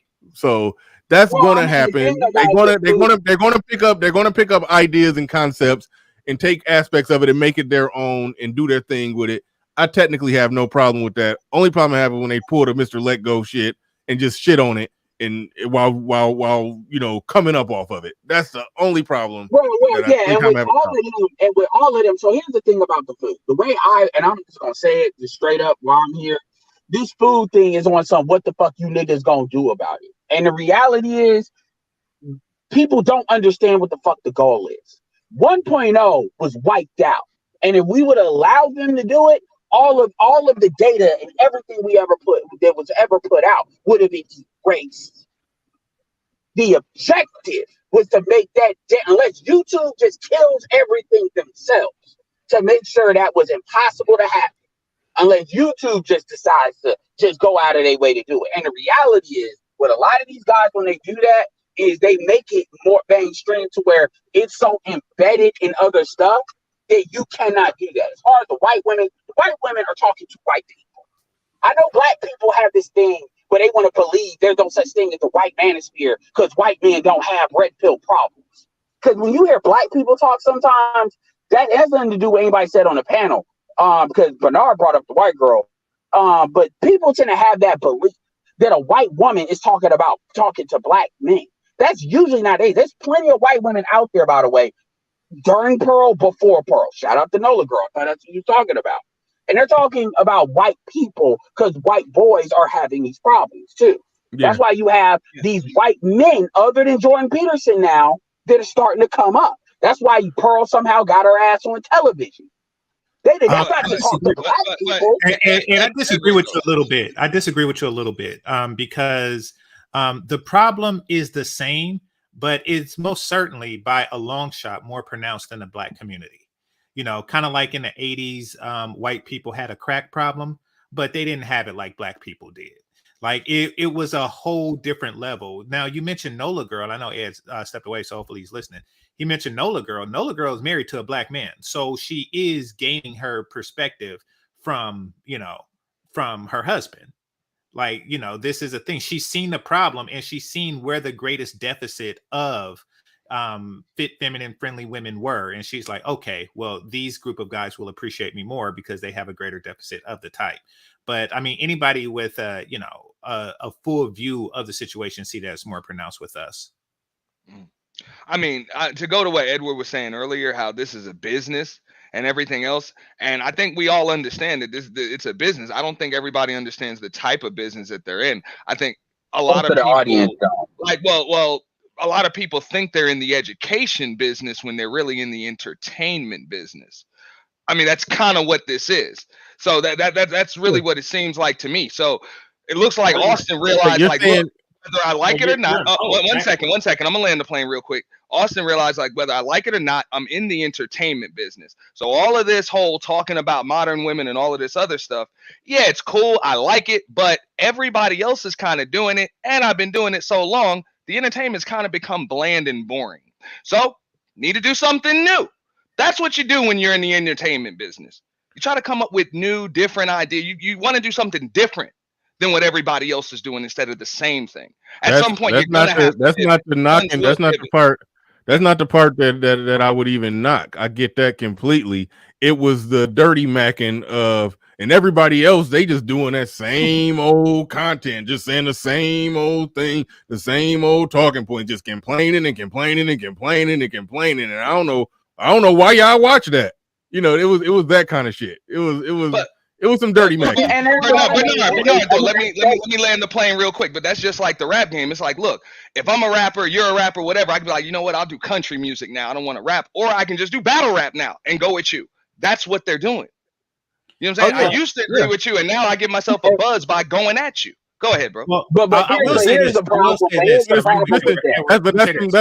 That's some disingenuous bullshit, and it got Tupac and that's shot. how you wind up. Anyway. And that's how you wind up like a big. But it got 50 Cent rich.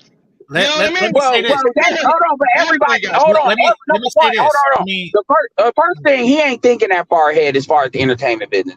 I don't want to project stuff on him. He's doing the whack-a-mole shit. He ain't thinking that far ahead. Because if he was thinking that far ahead with what he has access to, he would have been a lot further ahead. Because he's got access to higher up channels. I can tell with the people he brought up that he ain't thinking far ahead. Because in real talk, there's other people you can bring up that are known that wouldn't like burn bridges. And another thing too with Greg Adams too, by the way, is Greg Adams. People forget, and this is kind of a thing where I'll give Austin this. Is Greg Adams did that old nigga shit. Remember that stream? It was him.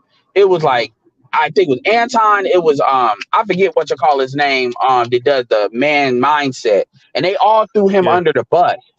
On some you a young motherfucker. Yeah, see, yeah. So that could be why his name was in there. MTR, I don't know, and I don't watch Austin to know what's that. To me, that's dumb. But hey, he did what he did. But I don't think he's thinking that far ahead with entertainment. That's not to say what you said is not valid, but I don't think that's his mind. Real quick. You telling me it's a stream out there somewhere where Coach Greg Adams it was on the lead attorney.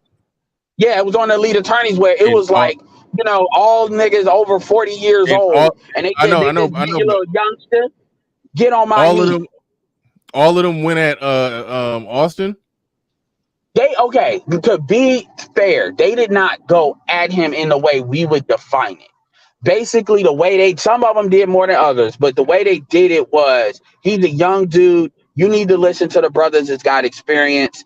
Obviously, Coach Greg Adams, they all have more subscribers than him.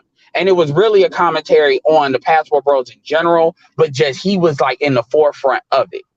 And so it's the type of thing where you could see why somebody would feel some type of way about that, but it wasn't like they just shitted on him. Like Steve the Dean kind of did, you know, but the rest of them, I wouldn't care about that.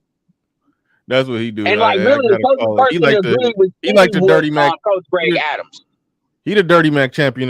Yes, okay, yeah, Steve. Yeah, he the Dirty Mac. And champion. Greg Adams was like really was agreeing with it, but not saying it himself. And I can see why he would be mad about that. That was a minute ago, though. Well, you know, niggas hold grudges. You know how niggas are, especially young motherfuckers.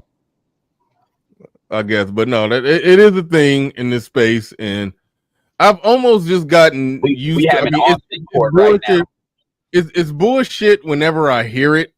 But it's like getting to the point to where we just getting used to hearing it. Like literally everybody do it, to where a bunch of people who agree with each other is making content against each other off a fake disagreement. Like it's bullshit, you know, with some contrived narrative or reason why this person is somehow missing the mark or not hitting on nothing, or this. But nigga, don't get in trouble again. That's all I got to say. Don't, because you know them niggas don't like him. He's been sharing stuff on Twitter and stuff. Them Africans, a lot of them, some of them, but it don't take a lot. They getting mad, you know. So don't get in trouble again, nigga. Don't wind up like that sassy bitch. So, you know, don't come over here looking for, oh man, we need to all stay together and da da da da da da da da. Burning bridges has consequences, and I wish the best for Austin, but burning bridges like that has consequences. That mean Coach Greg Adams, it is what it is. Those are MGTOW folks, but still, that stuff has consequences. And this forgiveness shit, black people do. Another thing, reason why I brought up Media Man too, is everybody ain't gonna keep on being able to do. Oh shit! Ed just dropped off the map. I mean, I understand what Edward's talking about. You know, when it comes to that burning bridges is just not a good thing. I mean, for the most part, I've been able to come up switch.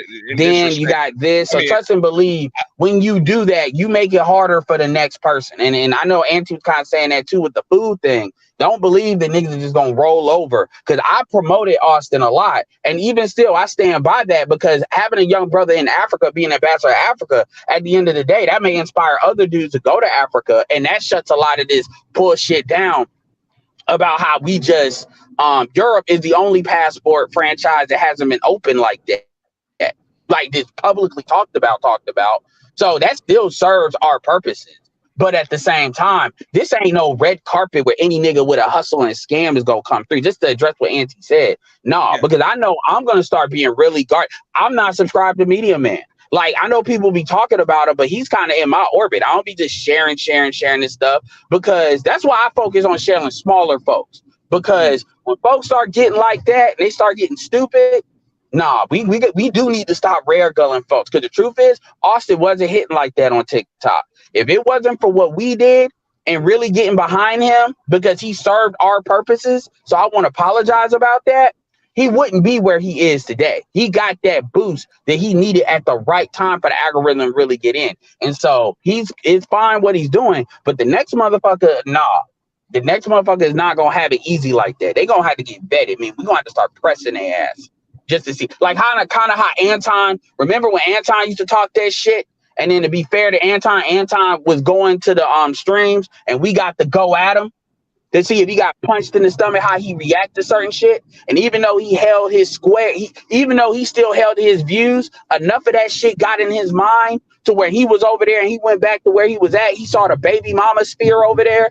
And I don't give a damn what he say. That's why he got as far as I'm concerned, that's why they got the fuck away from over there. Because he got tired of them fucking baby mamas taking over. And he said, he bankrupted that shit and created a new business, aka Anton Inc. And you see that shit ain't over there. Go to his stream when he's doing them stream with all them people. You know that you ain't got all that baby mama shit going on over there. Them motherfuckers usually are not like that. So yeah, that's gonna be addressed, Auntie. The next motherfucker, they gonna be watched. Anyway. All right. I mean, but look, anyway, name. Hold on, real quick. Name's protagonist. I do want to read this real quick. He said we need to understand that our image just being somewhere has power. That's why those men that are visible will be and continue to be used as a vector of attack at black men in general that are behaving contrary to the will of the gynocracy or those adjacent to it. Thank you for that comment. Thank you, So T Balls coming through, dropping $35 on it. Switzerland. He trying to go in new territory with the gynocracy. What'd you say? He trying to go into new territory with the gynocracy. He trying to get off that he trying to get off that knock list. I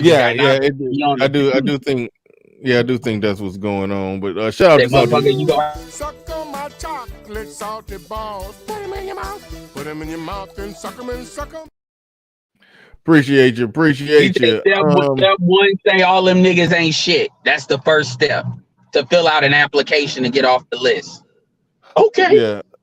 Auntie, you was about to say something. You was about to throw something. Yeah, I'm just saying, look, I've been able to disagree with people in this space, but I wasn't necessarily disrespectful with the disagreements. So maybe that kind of kept things straight. But not everybody else is going to be doing that. Y'all have seen it over the years. A lot of people, content creators, have pretty much incorporated that in their content strategy. When their YouTube careers need a shot in the arm, they come over here and they get into an argument with y'all. Yeah, but that don't always kind of like a formula now. Even with Lucas, that's not working. I mean, if you look at how much you get paid per hour and you doing 9 and 11 streams, that's not working. Once I saw what was really going on, Austin has a more engaged channel than Lucas. I dare anybody to tell you I'm lying once you go watch it. Look at his the numbers. And so and by the way, what happened with Lucas's stuff is the white boys didn't unsubscribe, they just stopped watching. He went on that the Blexic train, because I know Bernard, childhood conservative, all of y'all remember that shit was like really on fire. He went on the Blexic train, he went on the conservative train, then he tried to switch to the BLM train. I guess and then his channel just faded. And the truth is, there was other stuff he could have did too, by the way, but it faded. And then now all of a sudden he's coming in and then he's trying to make us the thing. But the problem is, nobody is as big as Kevin Samuels. See, Satan the Sinner, what he did work because Kevin was so big, or his upstring was so strong. But our channels are not big enough to where you just talking about just the manosphere in general is going to just build your channel up to the level that he's trying to get it to do. Now, versus with Austin has probably more men than women that listen to him. So he has a lot of upgrowth that he could probably get with women that probably are cool on him enough. They just want that reassurance that he ain't on that shit. So he can probably get a boost. But the thing is, that doesn't usually work. Look at what happened with Hafiz. That's like Hafiz is like the fucking Ja Rule of the YouTube. Oh, that's a good one. Woo! This nigga said Ja Rule. was hard. It Am I was. lying? Yeah, no, you're not lying at all. You're not lying at all. His career, yeah, That career nigga ended is a over that. cautionary tale. And I'm gonna tell you, I'm gonna say this, and I'm hopping off to pass the mic. Appreciate y'all letting me have the mic, because I know y'all know how I am. Fucking you not gonna tell me them MTR, Melanie King, all them chicks, all them folks, they lost sleep because they probably didn't believe that was possible to get to that level. And just your channel still had 500, but that shit is dead. You understand if you got like 40, 50, because in the affiliate marketing world, they talking that shit. Oh, I make 30,000 a month, 40,000 a month. I make a month, not a year. When you got money coming in like that and you ain't really selling shit, you just got to put up a video and you get used to like how you do it. And that shit just stop. Man, that's like a motherfucker. Like, that's like you getting lottery checks and you got a lifestyle and it just stop. And you don't really know what to do. That's why MTR was smart by paying off his house. Yo, you get a sense of panic. And if you see that happened to somebody else and that can happen to you, them motherfuckers. That's why when you see what happened with Pearl, why Melanie King reacted the way she did, why MTR reacted, that was panic. That was panic. And then you see that happened with Lucas, them motherfuckers be panicking. I'm not even shitting on them. You get that kind of money, you never know what that situation is until you have that kind of money, and then it just stops. Like, look at how these were when they turned off the likes. They turned off the likes on Instagram. Remember when they almost turned off OnlyFans? Motherfuckers be on suicide watch. But anyway, I'll leave it at that. Appreciate y'all. All right. Shout out to number 16. And my bad for missing this one. I somehow missed it. But shout out to you. Appreciate you coming through. He's talking about Austin Holloman. He says moving from the weirdos, but was the one that started a GoFundMe for a Brazilian fund compound. Can't wait for that, for what DVNC runs him out of Africa. All right. Okay. I mean, you.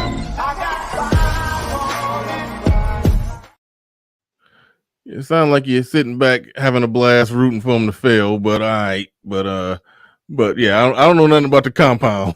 I don't know nothing about the compound.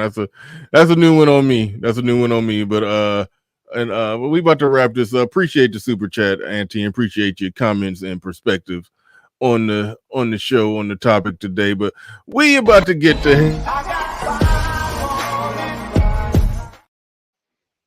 the hell up out of here. But before we go, special acknowledgement to Machismo TV. Welcome to Machismo TV, the ultimate destination for modern men seeking to upgrade their lifestyle. Subscribe to Machismo TV and Saul T-Balls. We stream daily from 12 midnight to 8 a.m. Eastern Standard Time, the best male-centric content. Highlight reels without reviewing or providing any editorial bias to the content. We have done so much, with so little for so long, we are now qualified to do anything, with nothing. All right, Kristen Hutchinson just came through late, said what I missed. You missed everything. But shout out to everybody. Appreciate each and every one of you. And with that said, ladies and gentlemen, make sure y'all subscribe to Machismo TV, link down there in the chat room. Make sure y'all subscribe to Machismo TV, best male-centric clips channel and highlight reel on the internet. Make sure you go and check it out. And with that said, ladies and gentlemen, we are out of here. Peace. We gone.